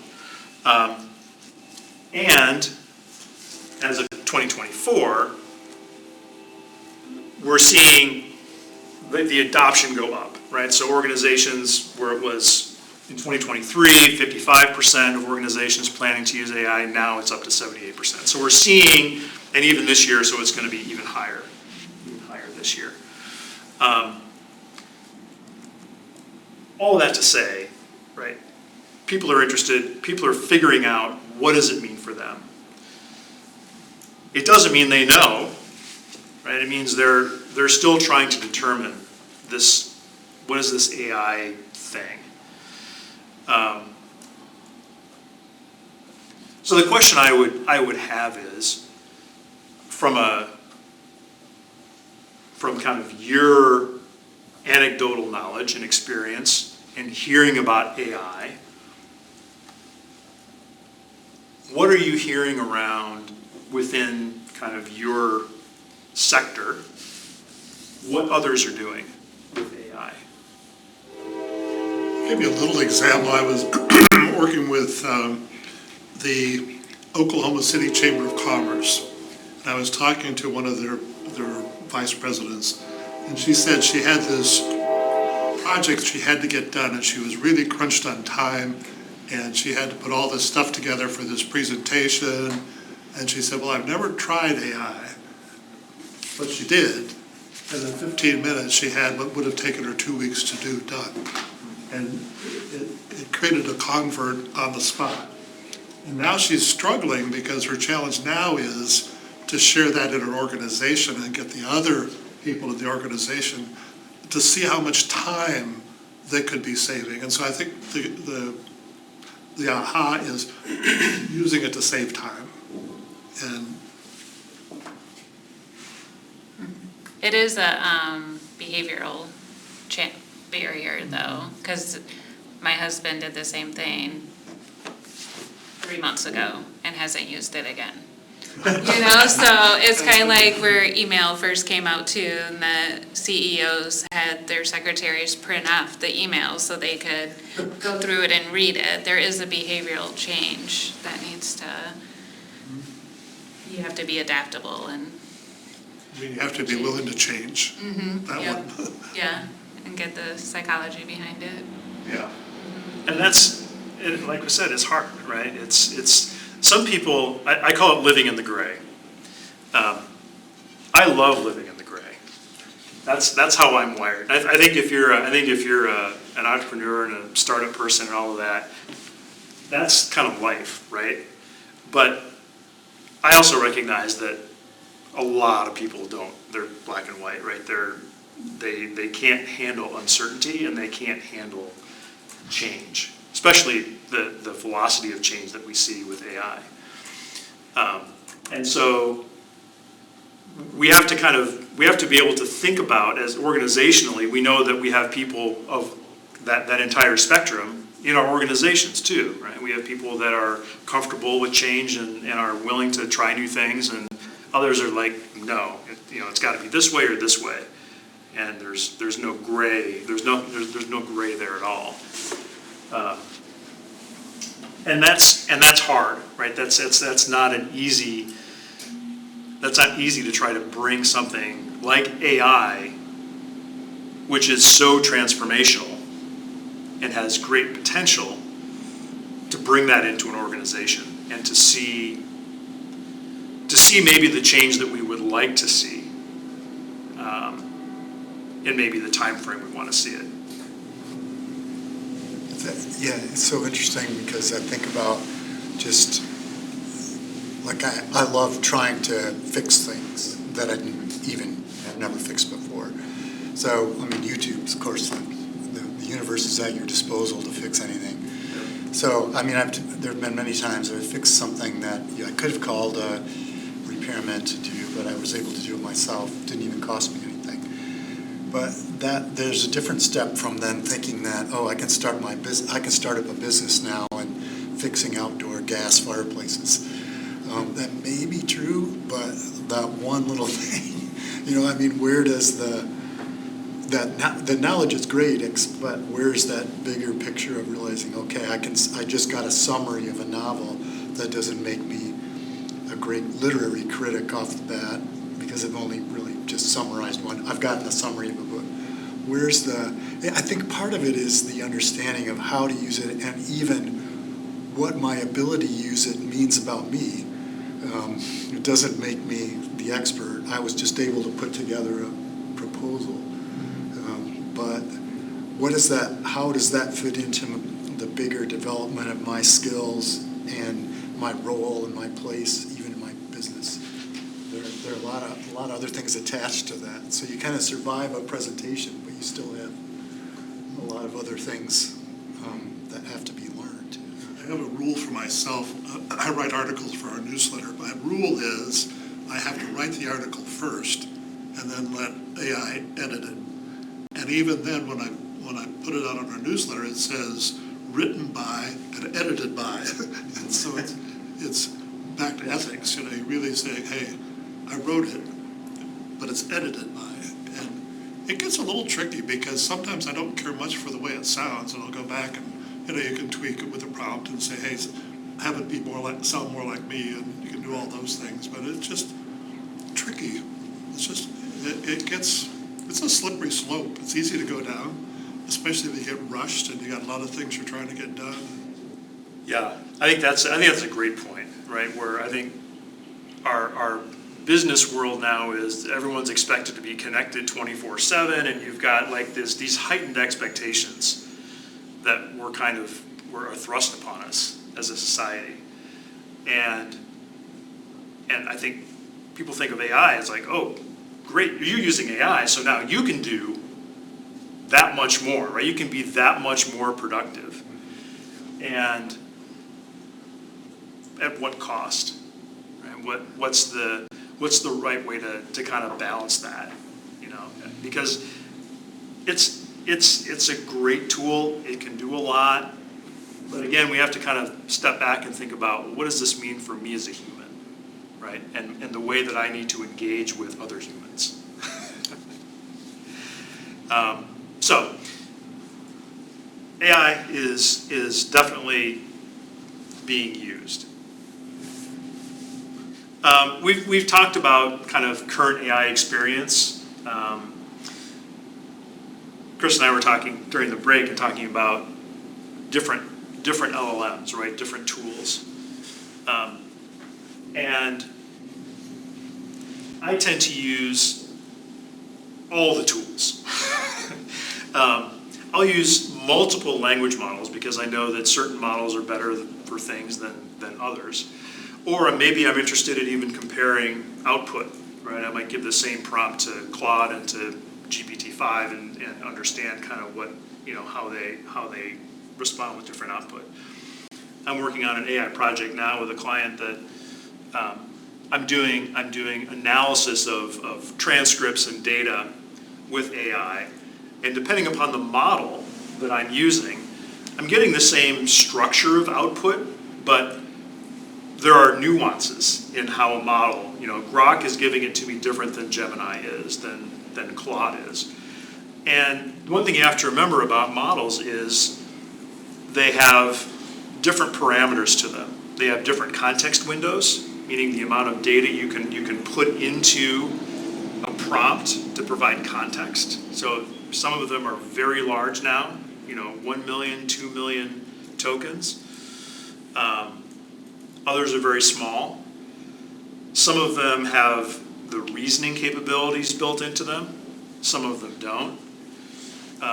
The cost structure is different. So your cost of per token for input and output is going to be higher on one and lower on others. So part of using AI effectively is understanding not only what models are good for what purposes, but also even within a particular organization. Think about OpenAI, right? So OpenAI has GPT-5, but you can also use 4.0 as an example.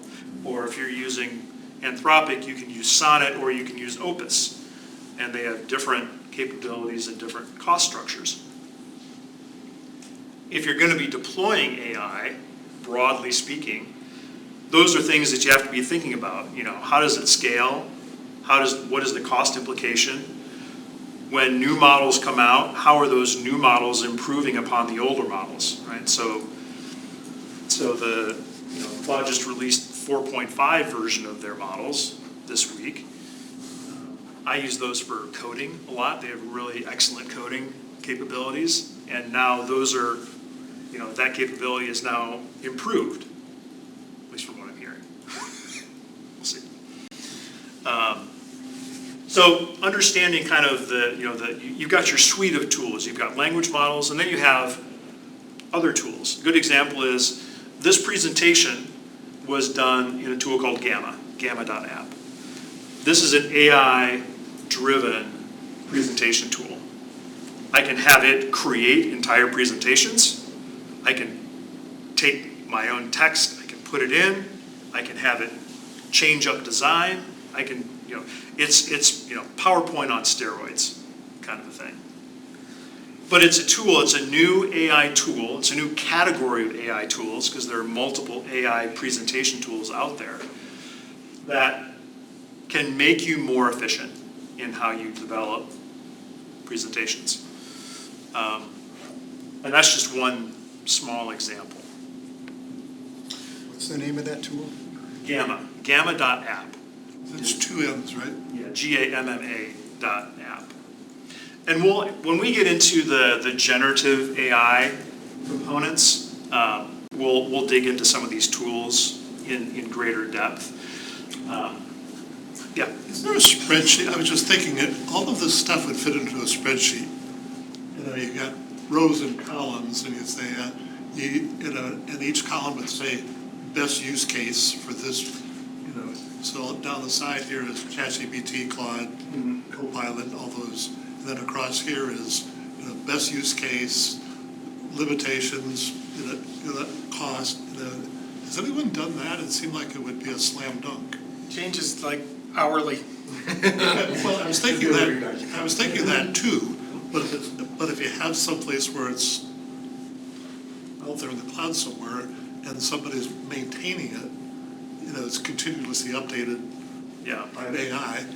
Well, there are websites that are that kind of give you visibility to the performance of these different models, right? Because there are literally hundreds of models, I right? was thinking, We deal with we know the top 4 or 5 kind of really popular ones, but there are also many, many more. Some are very specialized, some are just more broad. You've got, DeepSeek as an example, right? So you've got this Chinese one that was developed. There's a lot of overseas, different countries are everyone's doing AI in some way, right? So all these different models are coming out. And so there are websites that basically will rank the models based upon various performance characteristics. So it might be, I mentioned coding, right? It might be one benchmark that they're measuring against. It might be the ability to take standardized tests like the MCATs or the LSATs and how they score, how a particular model scores on a test or with a particular kind of knowledge. So there are those kinds of sites as well. I would imagine that there's probably something like what you're describing.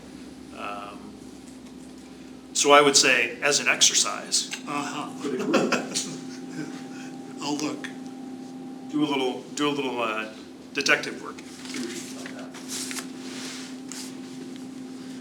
All right, so we're going to talk a bit about prompting here. Again, we're going to hit kind of tops of the waves as it relates to prompting specifically, because this is one of those fundamental skills. And we've all done it to some degree, right? The prompt might have been, give me a marketing plan. It might have been much more in depth, but we've all done prompting to some extent. I liken prompting skills to how we've kind of developed Google skills over the years, right? We've all learned how to use the search engine in some respect. Some of us have used them and have done it in a much greater depth with, leveraging multiple options and really trying to hone in what we want. The same kind of goes with prompting. We're all, as time goes on, everyone is going to have a skill set around prompting, some more than others. When generative AI first started a few years ago, and ChatGPT was released, and we all started getting into this natural language interface, it was referred to as prompt engineering, right? We're gonna figure out how to best structure our ask of a language model to get the best output. And over the last few years, that's really evolved into context engineering as kind of the term du jour as it relates to this stuff. Because it's more important, creating the appropriate context for the question and for the prompt that you're engaging with is the most important thing. And creating context has different components, which is what we'll kind of dig into here. So when we talk about prompting,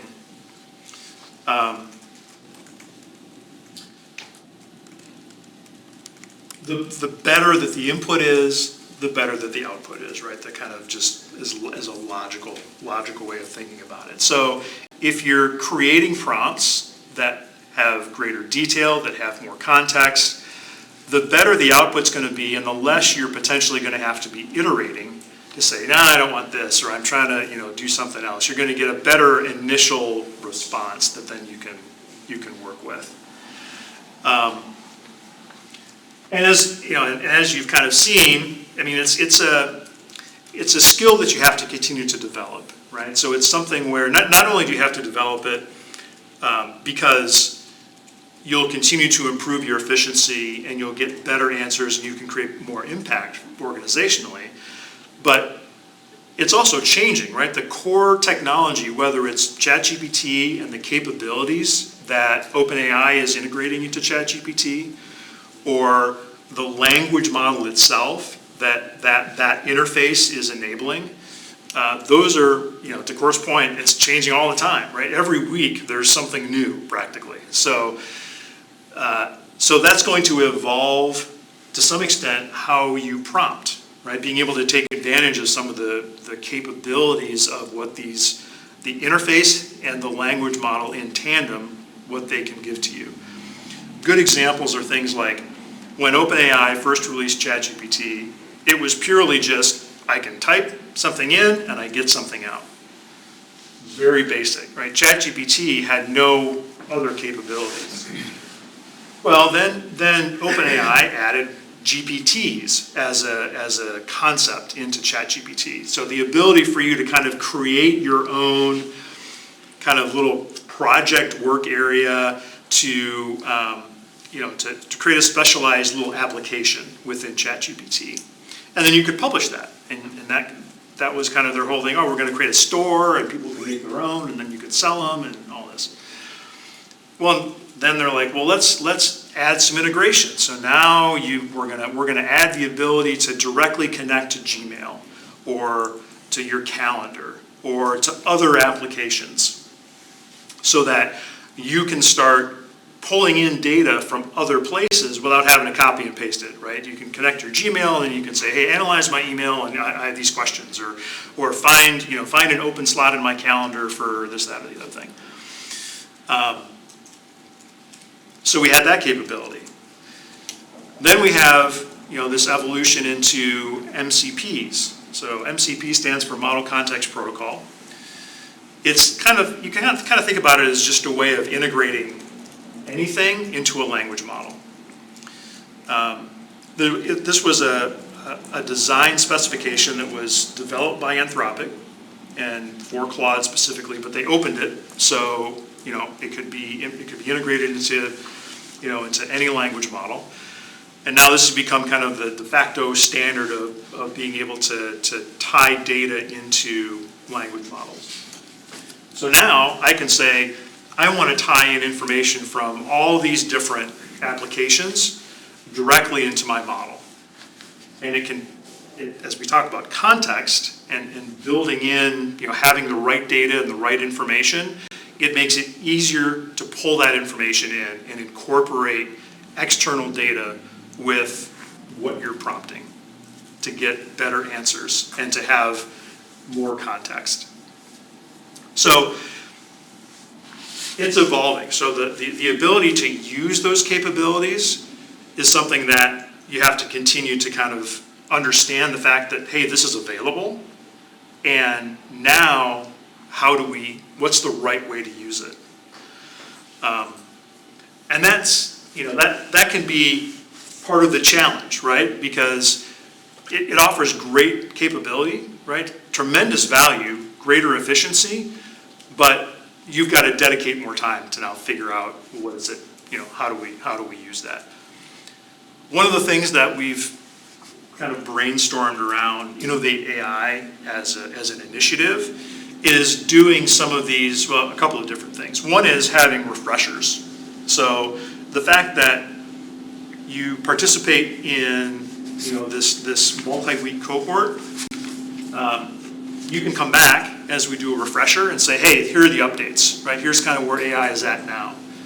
I'm not sure what the cadence is going to be on that, if that's going to be every 6 months or every quarter or what that kind of looks like, but doing 1 to 2 hours of just, hey, let's talk about where things are at now. What are the updates? What are the changes? What are the new capabilities for that?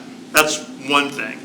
Another is more of a technical deep dive. So for those that really want to kind of go into the weeds around MCPs and how do I use an MCP in the context of building a good prompt, we could spend an entire day on that, but spending some time talking about what does it mean for a specific application or specific techniques around AI. So when we think about prompting,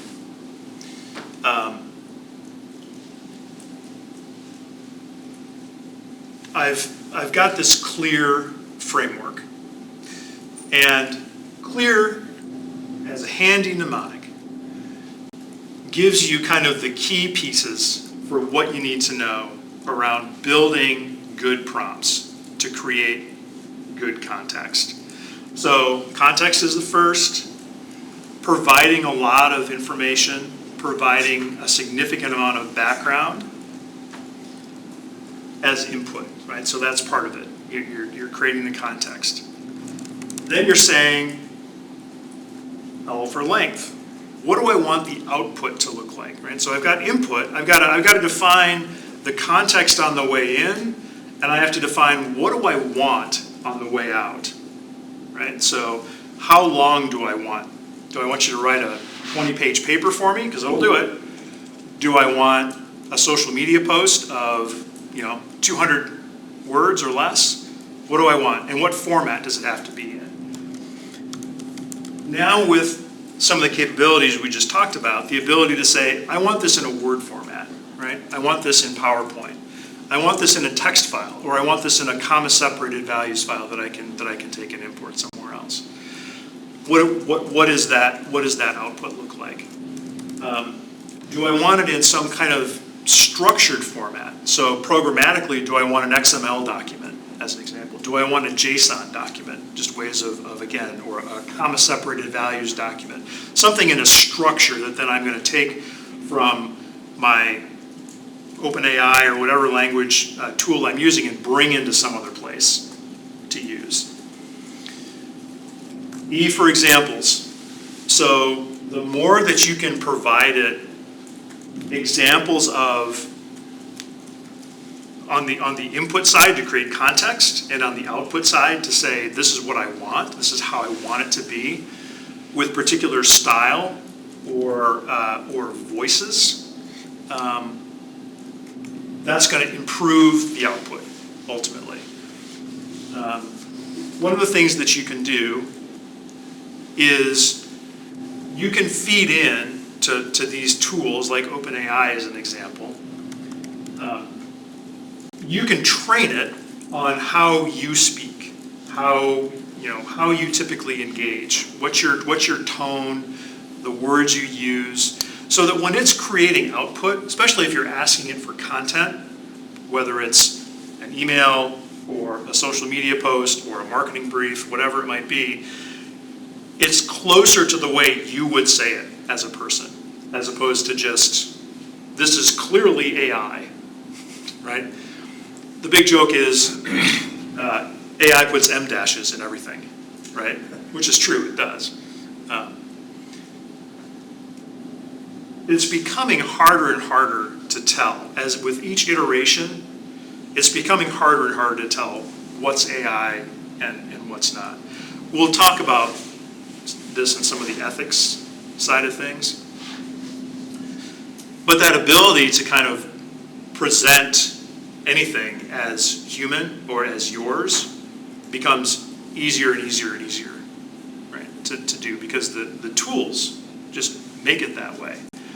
In some respects, if you're going for efficiency, right, you want that ability for AI to generate social media posts, you want it to sound like you and not like AI, right?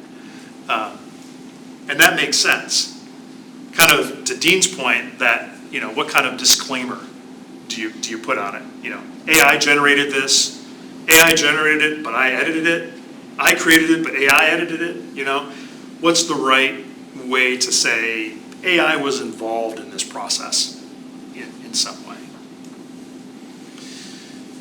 A is audience. So defining who the output is for. So this is for my, this is for my organization, and this is the kind of organization I have, right? This is for a leadership team. This is for my CEO. This is for whatever the audience is that you're generating this for. Again, just helps build and create a better output. And then what's the role that you want AI to take? Act as a social media expert, right? Act as a software developer. Act as a user interface expert. Act as a technology consultant or an economic development expert, right? That's going to deliver that much, improved output. So in the example here, write a proposal is, as a marketing director, write a 2-page proposal for our CEO explaining why we should invest in consumer analytics software, include budget estimates and expected ROI. Providing more and more of that context. Even better would be to say, here's an example of what I want you to come out with. Here's the structure of what I want the output to be, right? Providing more and more of that context. So that ability to create effective prompts is something that is going to be with you kind of from now on, right? I like to say Pandora's box is open now with AI, right? We can't go backwards to the days before AI. It's part of our lives now. And that ability to prompt effectively is going to just be part of what we have to do on a daily basis. More and more and more. If you're not doing it, you will be. There's some different ways to kind of go about adding to prompts and then kind of advanced prompting techniques. One of the things that that I did just to kind of give you some sense of different prompts is you get into the Cohort system. Some of the resources that are tied to this week's session are 5 prompts that I asked Claude, OpenAI, and Gemini for. So give me 5 advanced prompts. And just to kind of get a sense of, for those tools, thinking about what those tools can do as an AI interface, what kind of prompts do they come back with, to get a sense of what's capable. So you'll see some examples of those. Chain of thought is a popular way of doing it, because you might have a particular sequence of things that you want to have happen, right? And so you can tell it in the prompt, I want you to do this first, then I want you to do this, and then I want you to do this. And it will follow those instructions. When we talk about prompts in this setting, these prompts are, a sentence or two, right? They're not huge. When I'm developing prompts, and Court's probably the same way, I've got some prompts for projects that I'm working on that are pages long, right? Because it's creating as much context as possible, providing as much structure as possible to get the output that you want. One of the things that's helpful is to have, make sure you're using AI to help you develop a prompt for AI. Right? Kind of goes without saying, but it's the engines are very good. So you can say, hey, I need to build a prompt that does this, and it'll spit something out, and then you can take that and you can iterate on that till you get to a prompt that makes sense, right? And it knows what it likes, and so it's gonna give you good output around that then you can take and discern and say, yeah, this makes sense, or change this, or I'm not going to include this piece, or you can kind of edit that, and then you can feed that whole prompt back in to the same engine or to a different engine, right? And then you can evaluate the output.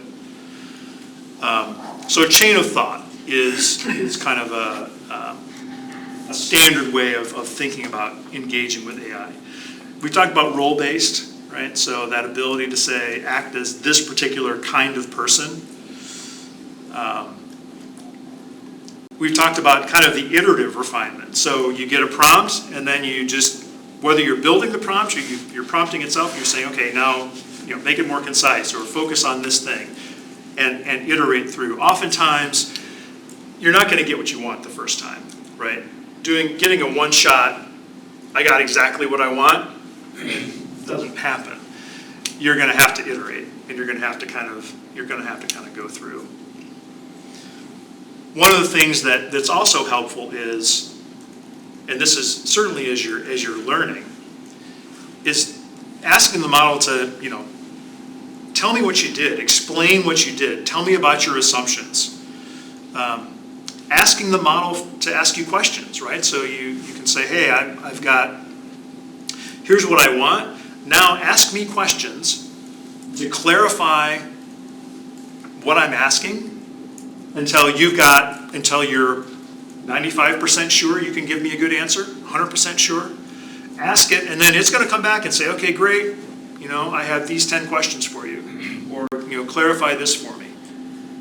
And it's gonna give that, again, it's asking for context, it's asking for more information to give you better output ultimately.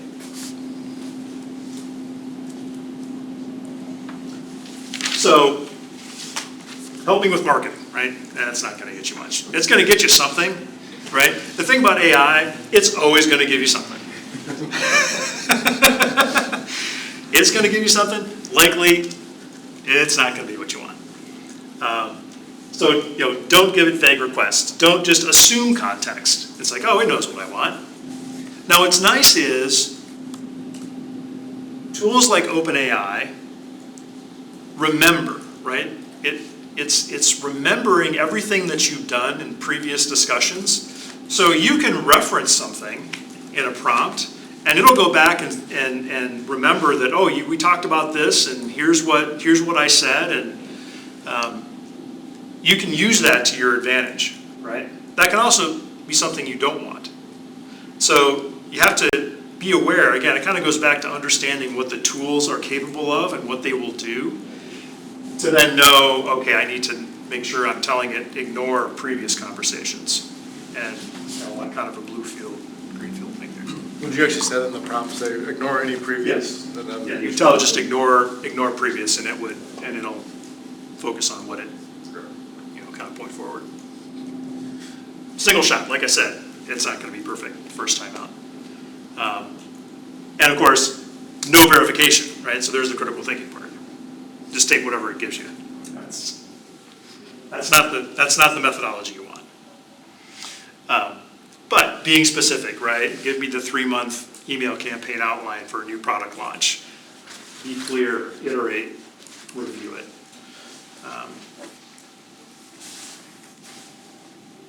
This idea of AI amplifying your expertise, right? It's a tool that's going to help you. It isn't. It's the intent is not to replace you with AI. It's for you to use AI as a tool to make your job easier, make you more efficient, create greater value for customers. This was just an example. We did over the summer. We had done some AI sessions, and this was an example that I had there. Just how to do revisions, right? So the first is write a funny greeting card message to make someone laugh on their birthday. And then it's, okay, we'll write a 30 to 40 word greeting card message to make a 60-year-old grandmother laugh. And then basically being able to kind of go through on how you might iterate to go from one to another. And then, what are some just kind of category examples? Some of these are predicated on what the tools can do, right? But thinking about information retrieval, right? Explain AI in supply chain optimization with examples. Put it for this audience. So kind of in that, explain this to me like I'm 2, like I'm 5, like I'm 20. Writing. Create a blog about machine learning for non-technical people. Role-based tasks. I have this particular scenario, right? I have a frustrated customer. How do I approach that? We talked about summarization earlier, right? I've got this huge PDF document. I've got legal documents. I've got something that I need to kind of distill down to a few bullet points, feed it in, and ask for it to give you the summary version of. A lot of these tools can do data analytics. OpenAI started this, but really all these tools are now building analytics into their capabilities. So you could take you could do it directly to a spreadsheet. You can have it talk to Google Sheets or to Excel directly, but you can also paste in data and say, here's a data set, and ask it questions about that data set to give you some answers to help you kind of understand what the data is. And then kind of what we've seen a lot of is just ideation and creative generation. Give me ideas, right? one of the things that's fun to do with these capabilities is tell it to act like different people, right? Different categories of people or different people specifically, and debate ideas back and forth as these people. There are many different ways that we can use AI and create prompts. It's just part of the fun is exploring it, and trying it and experimenting a little bit. All right, take another break before we jump into hype. Everyone good? Yes, go. I'll be back. Go ahead. We'll take a 5-minute break. Just as Jennifer comes back. Jennifer came back, so pretty much the best part of the day is happening. Oh, Yeah. man. Shoot. It's on video though, right? That's right, Okay. that's right. Good. It's all recorded. That was the one I was most excited about, was the prompting. So. Well, we just kind of hit tops of the waves, so we'll dig into it more, but good discussion. So how's that microphone treating you? You use that microphone all the time, all day long? Well, so this is tied to my camera. I do have maybe next time I'll put it on. Other mic. I have a limitless AI mic, AI just recorder that will record all of my conversations. That's one of those kind of ethical questions around. Yeah, do you disclose that to everyone, that their conversations are being? Well, if I'm using it, I do. Yeah, I don't wear it all the time, but for some things, if it's, if you want to, if you're not recording a meeting, or if you're not on a Zoom call that's being recorded or something, it's great to capture that content and then have it transcribed for you. So there are good scenarios when you can use it, but you have to be careful too.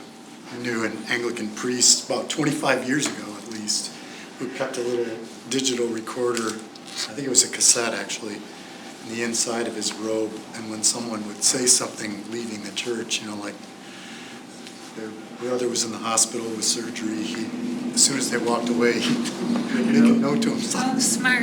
on a little recorder, and then listen to it the next day, all the things said. I thought you were going to say you recorded 25 years of confessions. That's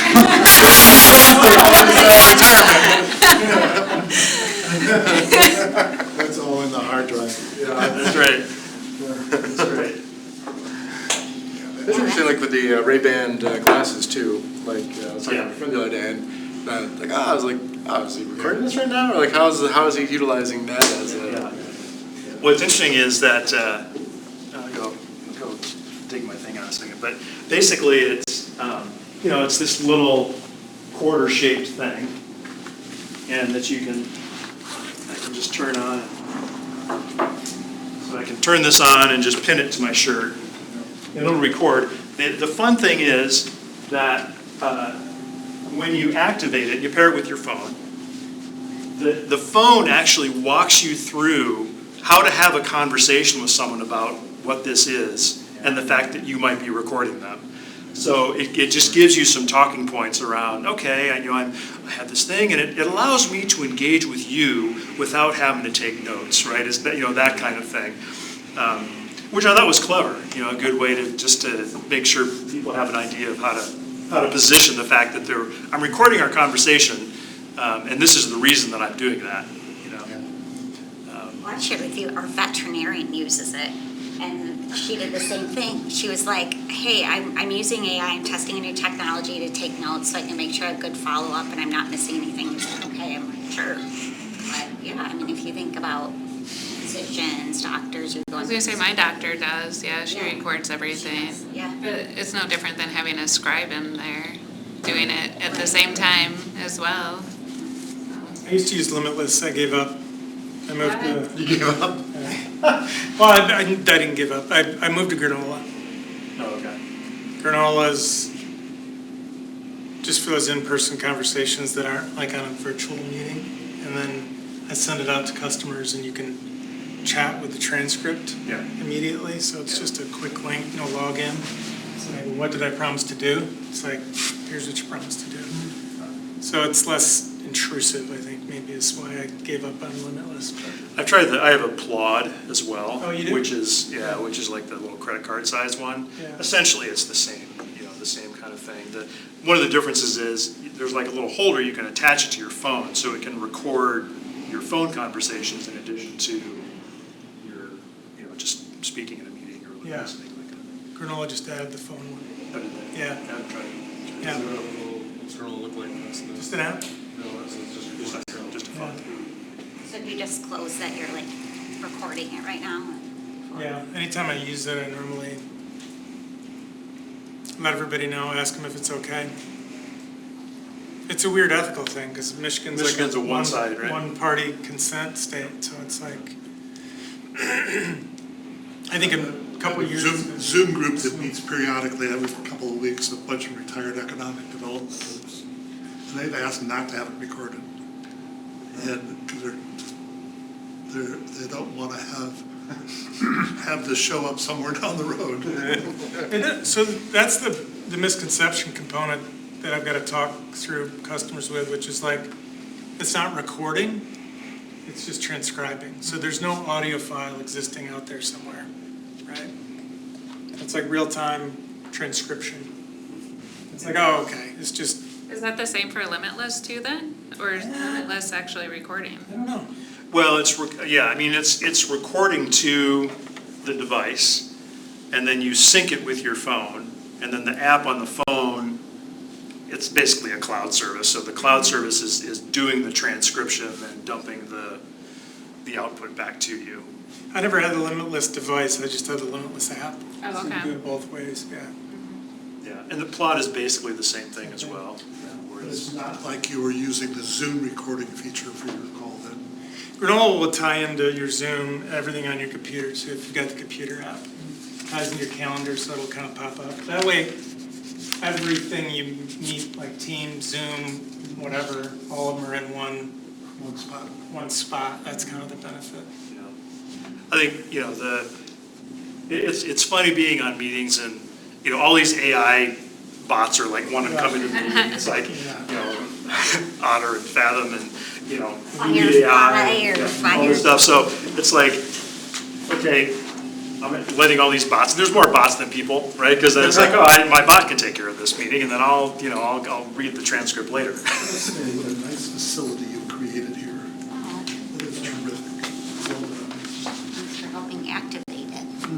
That's why we're doing it. All right, so we're going to talk about a little bit about kind of hype versus reality.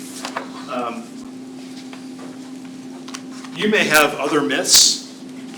These are, some of the kind of the main ones. AI is conscious. It can seem that way at times, but it isn't. Kind of to Court's point earlier, right?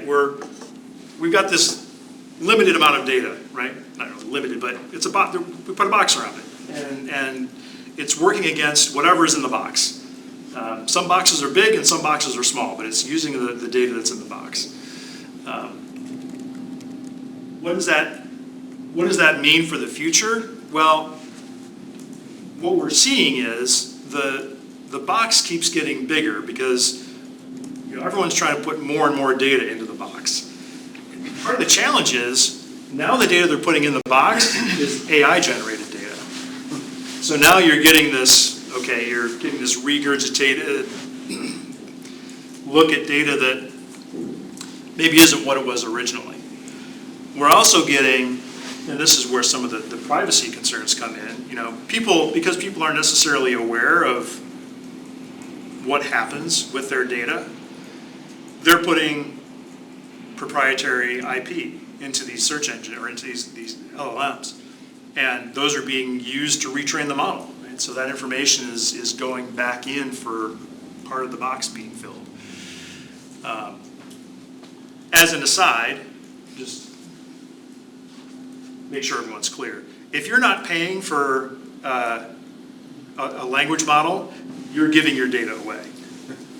You're not paying for the product, you are the product. You are the product, right?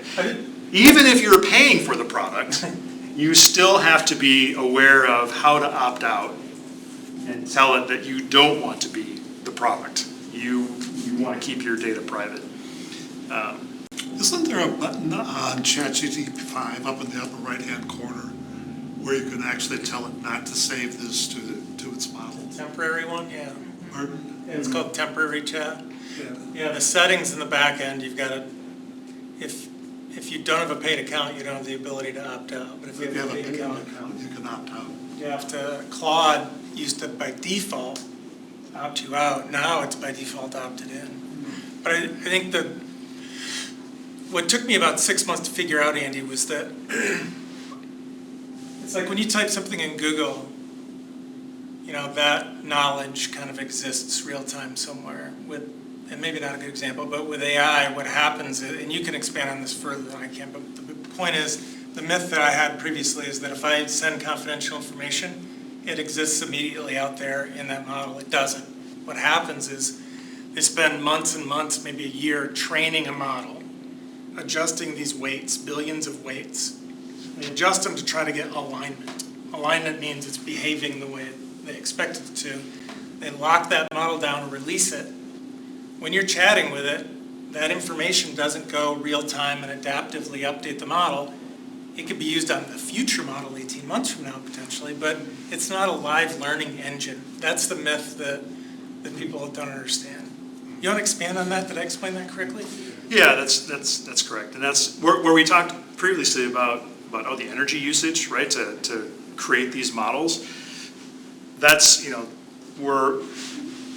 there's this point in time where they're saying, you know, hey, we're training this model and there's an end date to it, right? So oftentimes if you query something, depending upon the model, it's going to tell you, oh, my knowledge goes up through, you know, April 30, 2025. And anything beyond that, it has no knowledge of. Because it's trained up to a point in time with whatever knowledge has been available to it. One of the ethical questions and challenges is, you know, these companies, it's a black box, right? So if I'm OpenAI, now I might release an open source model, and OpenAI has done that, but they also have their closed source models. And in the closed source model, we don't know what those weights are, and it's a black box, right? We don't know where the data came from. So we don't know if it's proprietary IP, we don't know if it's copyrighted data that was scraped from wherever. Those are some of the ethical questions around, okay, we're using this data, but you know, A, is it biased, and B, is it legitimate for me to really be using or not? And so, but they're pulling all that data in, and then yeah, it's being trained, and then you're querying against whatever that preset group of data is, and they're just collecting, you know, for the next time, and that, because that process is, each time they do it, takes in more data and then requires more energy to build the model. It takes longer to then tweak the model and make sure that it's, you know, you've aligned the weights and so forth. It's a significant process to get to the next iteration. GPT is literally generative pre-trained transformer. So it's the Yeah. So AI is always accurate. Now, this whole idea of hallucinations, you know, that's one of the big things that they're trying to eliminate, right? They're trying to, and each model that comes out, you know, that's, you know, we've reduced the amount of the number of hallucinations or what it's coming back with. Part of it is because, like I said before, it's going to give you something, right? It's not going to say, I don't know. It doesn't know how to say, I don't know. It says, here's something. And it's going to be information that might be directionally correct. It might not be accurate. So that's where the critical thinking comes in. One of the techniques they're using now to reduce hallucinations is to train it to literally say, I don't know. That's the problem. So the one breakthrough they had was training it, adjusting the weights to actually get it to admit that it doesn't know If anything. it doesn't have an answer to tell you, it doesn't have an answer. Just a question on that point, then, why can't it say I don't know, or why hasn't it been able to up to the, I mean, it's almost like it's biased towards giving you an answer. So it's trying to please me. Is that built into it, or is that just? Do you want my conspiracy theory, or? Yes, I love conspiracy. Give us the tea. I think the conspiracy theory component it's sycophantic, but it comes down to social media and engagement and clicks. So if I want you to stay on ChatGPT and not leave and go to Gemini or Grok, I'm gonna give you something. So if I start limiting it, it says I don't know. I'm like, it's not a good. It doesn't know, I'll go You elsewhere. want to stay on platform. So That's why it keeps asking you more and more questions. there's a dance going on with all of them. Wow. Interesting. Maybe it's not so much of a conspiracy theory, but logic. Yeah. So it's not a conspiracy. Well, everything's conspiracy. Maybe a group, multiple conspiracies. Could be. Just one more thing on that, always accurate. So I had a new digital sound deck and I was trying to attach it to my computer, so I went in and did a search.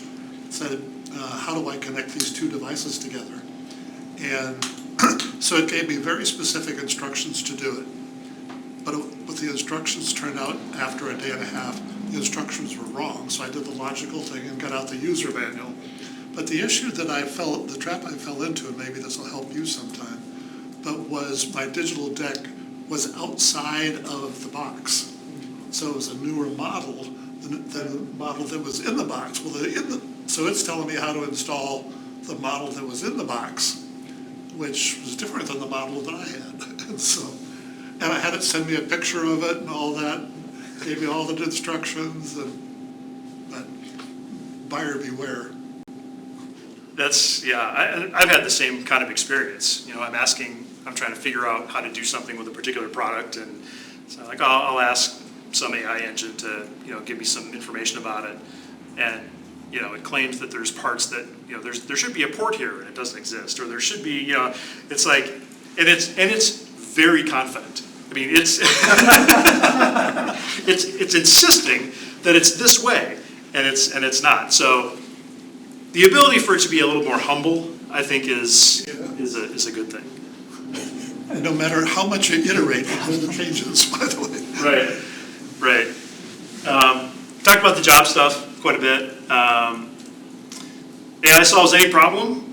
Well, it can give you information. Might not solve the problem. Maybe if you're trying to solve a coding problem and you prompt it the right way, it'll fix the coding problem. But there's a lot about the change aspect of it, right? It's a process issue. It's a people issue. AI is going to help you to a degree, but not completely. More data is better. More data is good. But the challenge is, how good is the data? What's the quality of that data that you're providing it?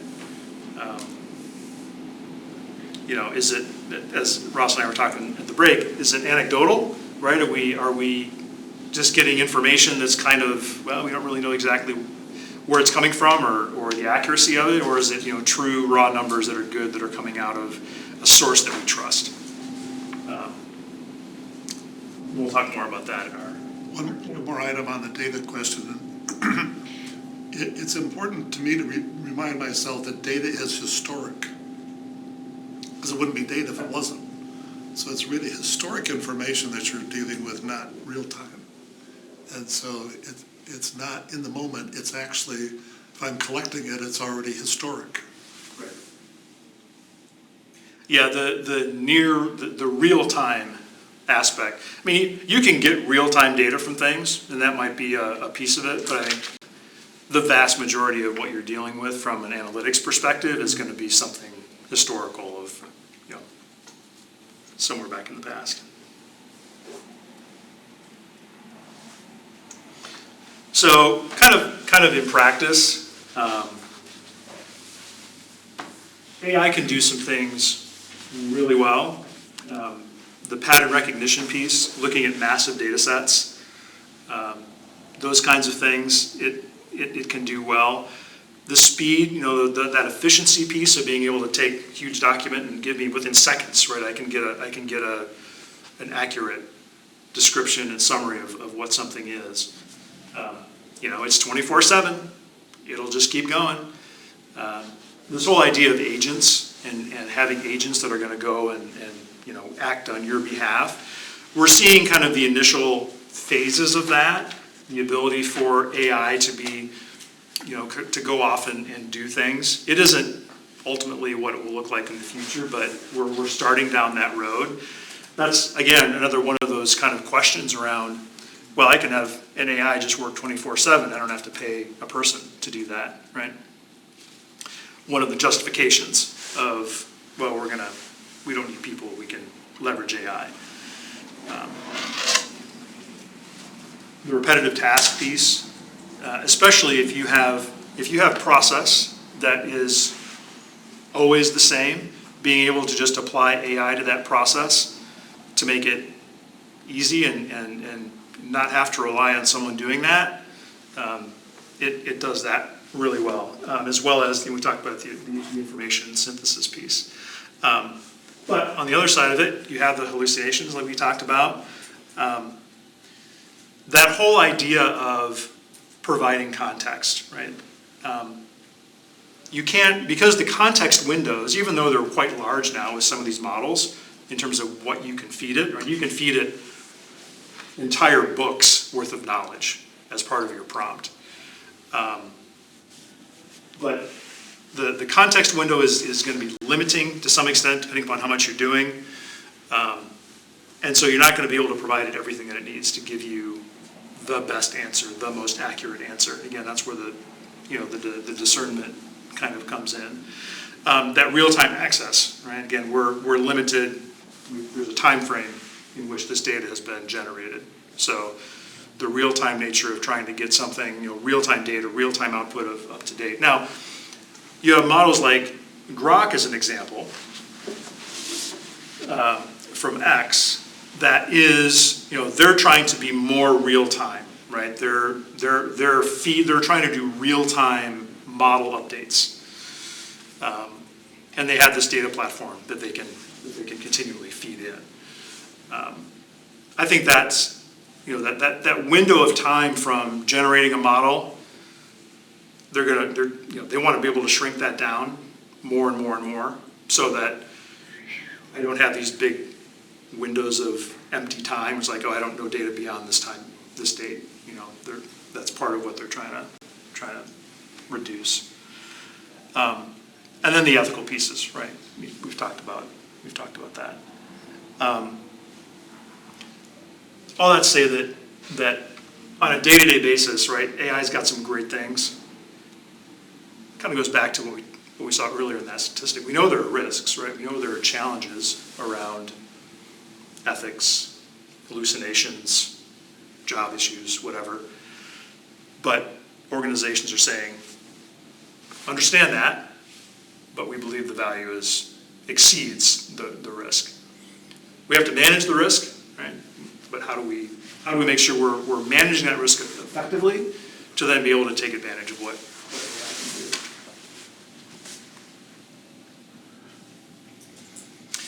AI can do? There's always this question of, are we in a bubble related to AI? And how big is that bubble, and is that bubble going to pop anytime soon? I liken it to, the dot-com bubble. We're kind of in that world, I think.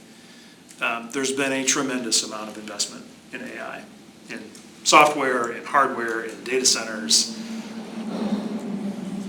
And the question of, is that sustainable? Is the ability to create real value and to make money at this something that is going to sustain long term? And right now, it's not, because if you look at if you're paying $20 a month for OpenAI, that question of, is that $20? Now, there's a lot of people paying $20 a month, right? Are they able to sustain the energy usage, the GPU purchases, the data center use, all of that stuff with what you're paying or not? And at some point, is it going to be, $100 a month or $300 a month to enable them to make money? So I think, we're in this hype cycle now. I think we're starting to see a little bit of pushback on AI, more so than we did maybe 6 months ago. There's more questioning, there's more, are we really creating value? As organizations think about implementing AI, are they being successful at their initiatives? Is AI showing its worth in those situations? I think that's where there's some struggle, because organizations are like, we think there's something here. But then when they go to implement it, it's like, this took more effort, more cost than maybe we thought it was going to. And is this something that we feel like we need to continue investing in or not? So, as with every other kind of technology, we're going through this same cycle.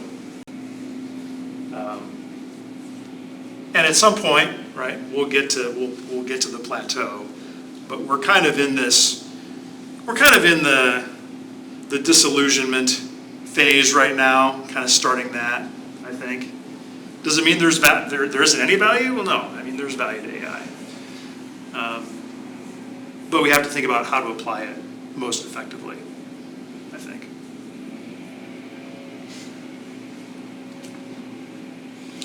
So these are just some examples, and again, next week we'll talk about some other ones.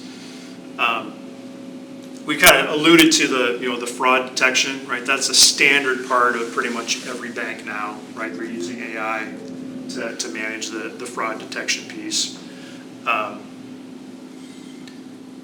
Task automation, we've talked about that a little bit. There's some great workflow tools that are available, like Zapier. You're probably familiar with Zapier or Make, and they can automate workflow and repeatable process. Sorry, what were those, Andy? So Zapier is probably the one most people are familiar with. And all of these tools, so Zapier and Make are commercial tools. N8N has a commercial component, but it's open source. They've all integrated AI and AI agents into their workflow. So these tools are all about, we're going to tie into third-party platforms, third-party applications, APIs, and we're going to be able to automate a workflow, right? So it might be, a good example would just be things like, I want to automate my social media publications. So it's like, okay, I'm going to have a process that generates 5 social media posts, and then I have a process that maybe is going to validate them and quality control them, and then I'm going to have a process that is going to publish one to Twitter and one to Facebook and one to LinkedIn or whatever. And that happens every day at 3 p.m. And maybe it's scraping the web, right? That might be part of it, saying, hey, go out and find news stories or information about my industry that is applicable and distill that down to a certain number of postings. So just automate that process. So when I have a person going out doing the research, all that, AI is doing the bulk of the work. There might be a person that reviews it as part of a step in the process to make sure that it's good information. But it's just a repeatable process, and they're leveraging these kinds of tools to be able to make that happen. That's a pretty popular way of looking at AI today. It's kind of combining the ability for AI to, these AI agents to be able to say, go off and do this work or distill this information or generate some information for me, and then integrate that information and that process with the third-party tools that I normally use, right? And then send me an email when it's done to let me know, what you sent and when you sent it.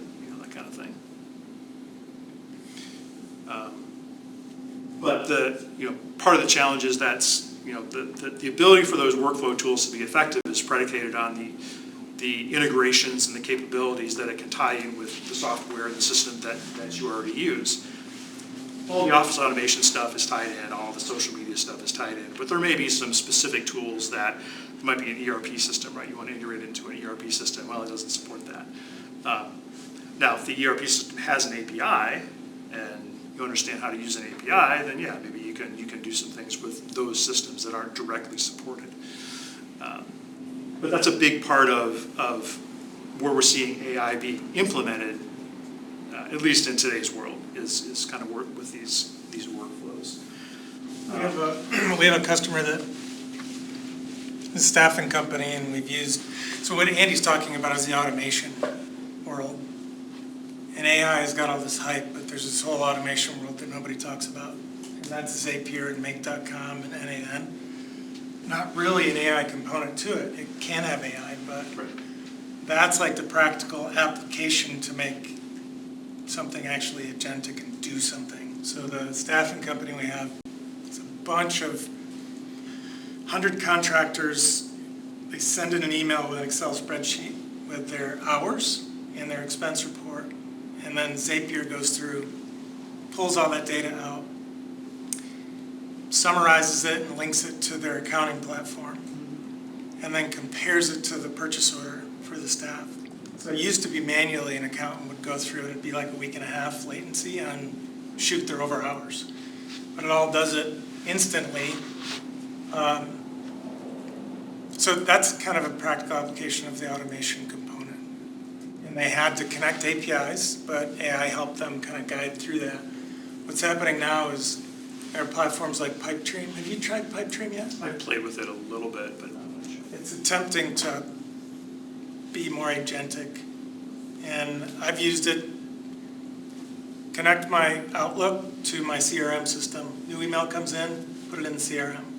And I just talk with it, and it builds the automation, and it works. It works. It's a little expensive, We but already have that, Jennifer. It doesn't connect automatically, though. It can. If you have more money. It always comes down to the great number. But the gap, what Andy's talking about, is I think that gap between technical skill and like tool availability and technical skill to implement it is closing. Yeah, and especially with those workflow tools, right? It used to be you'd have this big grid, you'd drag tools out, you'd connect them, and you'd have to know, okay, I have to have an API key to talk to this product and all that.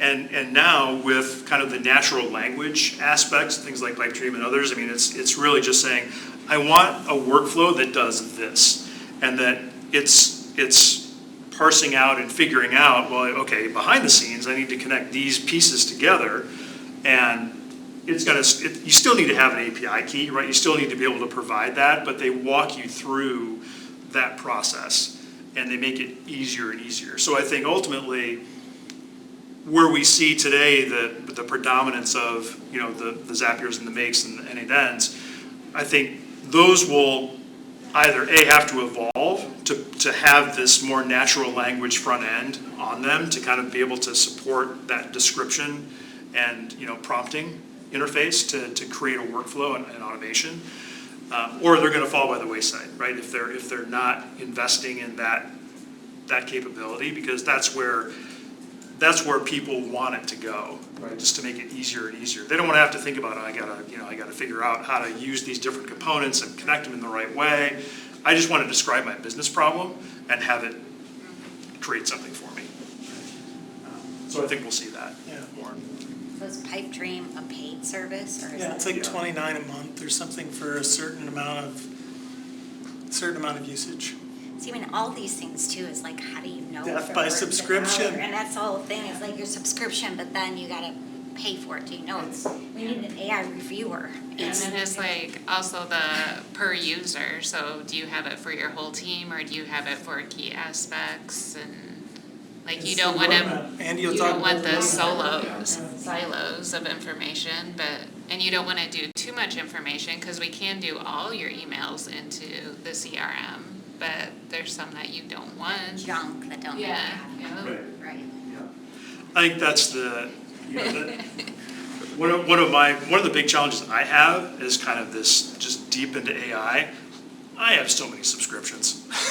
Okay, let me ask you this. $1,000 How bucks do a you month decide 600. which of these two is worth, how do you decide if it's worth 100? the dollars or not? Like, how do you gut test it to say, okay, this is worth the $20, or you just try it out and you just cancel it? So my approach is, I will see something, because I get like, I don't know, 5 or 6 different newsletters every day with like stuff about AI. And it's like, oh, that looks interesting, I'm gonna try it out. Now, a lot of them you can try. They might be free to try for a period of time, or it's a cheap thing, so I'll pay $20 and I'll do it for a month, and then I'll kind of evaluate it. Does this help me or not? A great example is like with Gamma. So Gamma I pay for because I think it's an awesome app, and I use it all the time. But there are a whole bunch of other new presentation platforms that are out there, and I would try one and I'm like, it doesn't have the same capabilities, or there are particular things I want to have. So as an example, I was waiting for Gamma to come out with an API, which they just did, and so now I can programmatically do stuff through their API to develop applications or presentations, which is really helpful. But just the interface, so part of it's the interface and how I engage with it, its capabilities. It's not unlike any other kind of software evaluation, right? You're saying, oh, I need a piece of software that does this, and it happens to have these AI capabilities, but at the end of the day, it needs to create value for me. And is it easy for me to use or my team to use? Is the cost structure appropriate for what it is that I need to do? To Rebecca's comment, you've got some that are going to be per user that you have to pay for. You're going to have some that are going to be usage-based in some way, where it's like, okay, you get a certain number of credits. That's a pretty popular one, is to, you have a certain number of credits to use that it just kind of draws down.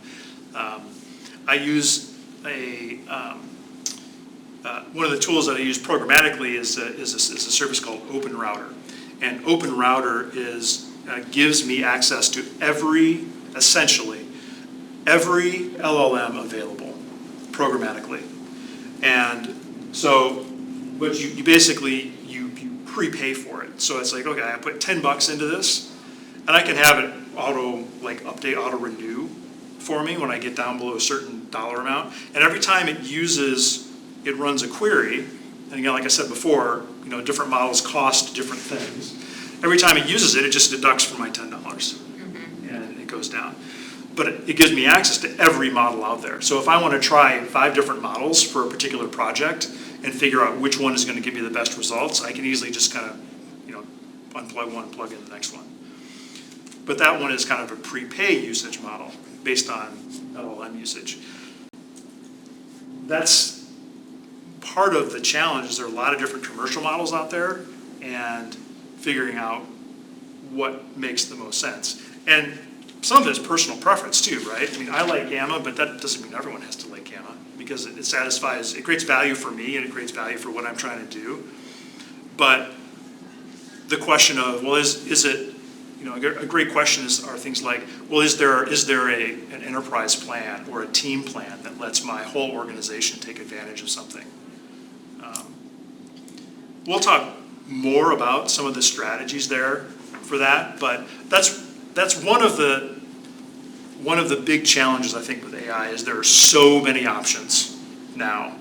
The bubble hasn't burst yet, so there are so many options out there. Now, when the bubble goes away, companies will go away.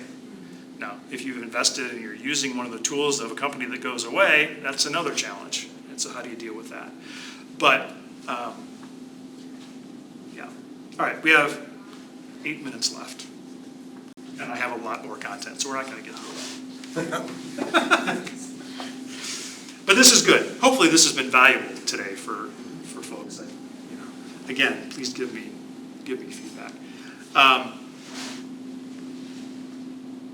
As I said before, not everything is successful. People try stuff with AI, and it doesn't always work out the way you want it to.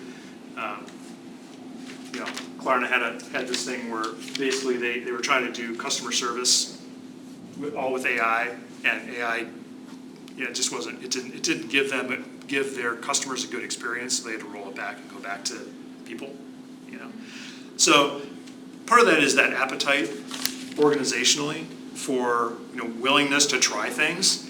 And part of it is willingness to fail, right? Willingness to say this, we know going into something that this might not work. And so how do we protect ourselves? How do we mitigate some of that risk and understand what that, what are the implications of doing this AI thing? I think that's part of it too. We'll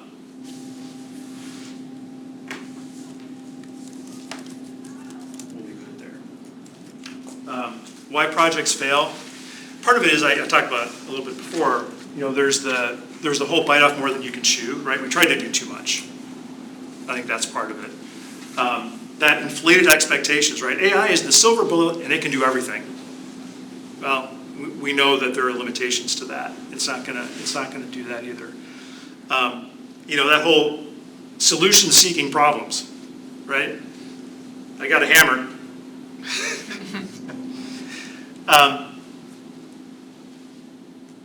It's AI in these senses is no different than any other project technology implementation, right?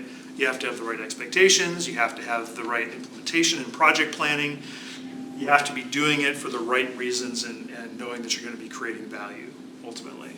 So, why projects fail? It's why any project fails. It isn't just AI. AI is, what we're talking about today, and it's everywhere, but you still have to be practical in how you're implementing things ultimately.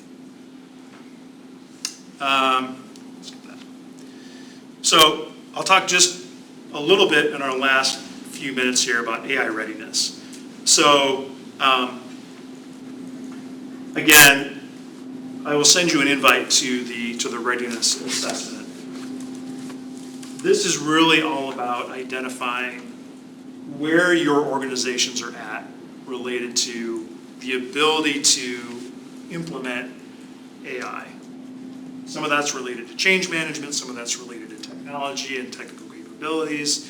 But understanding, kind of where you're at today, there's always the kind of the current state and future state. So, where are we at in current state?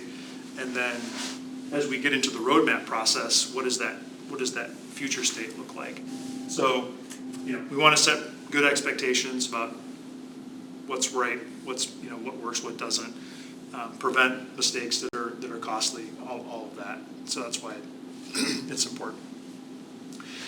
So we're going to touch on in the assessment, we'll touch on these various areas, but when we think about AI readiness, it goes into a number of different components of the business. There's the strategy and vision, the budgetary side of it, there's the governance and ethics we've talked about, the culture side we've talked about, just the internal talent and skills. We said that, hey, people aren't going to be able to afford bringing in an entire AI team. So how do we build up the knowledge and experience and understanding of the internal team for that?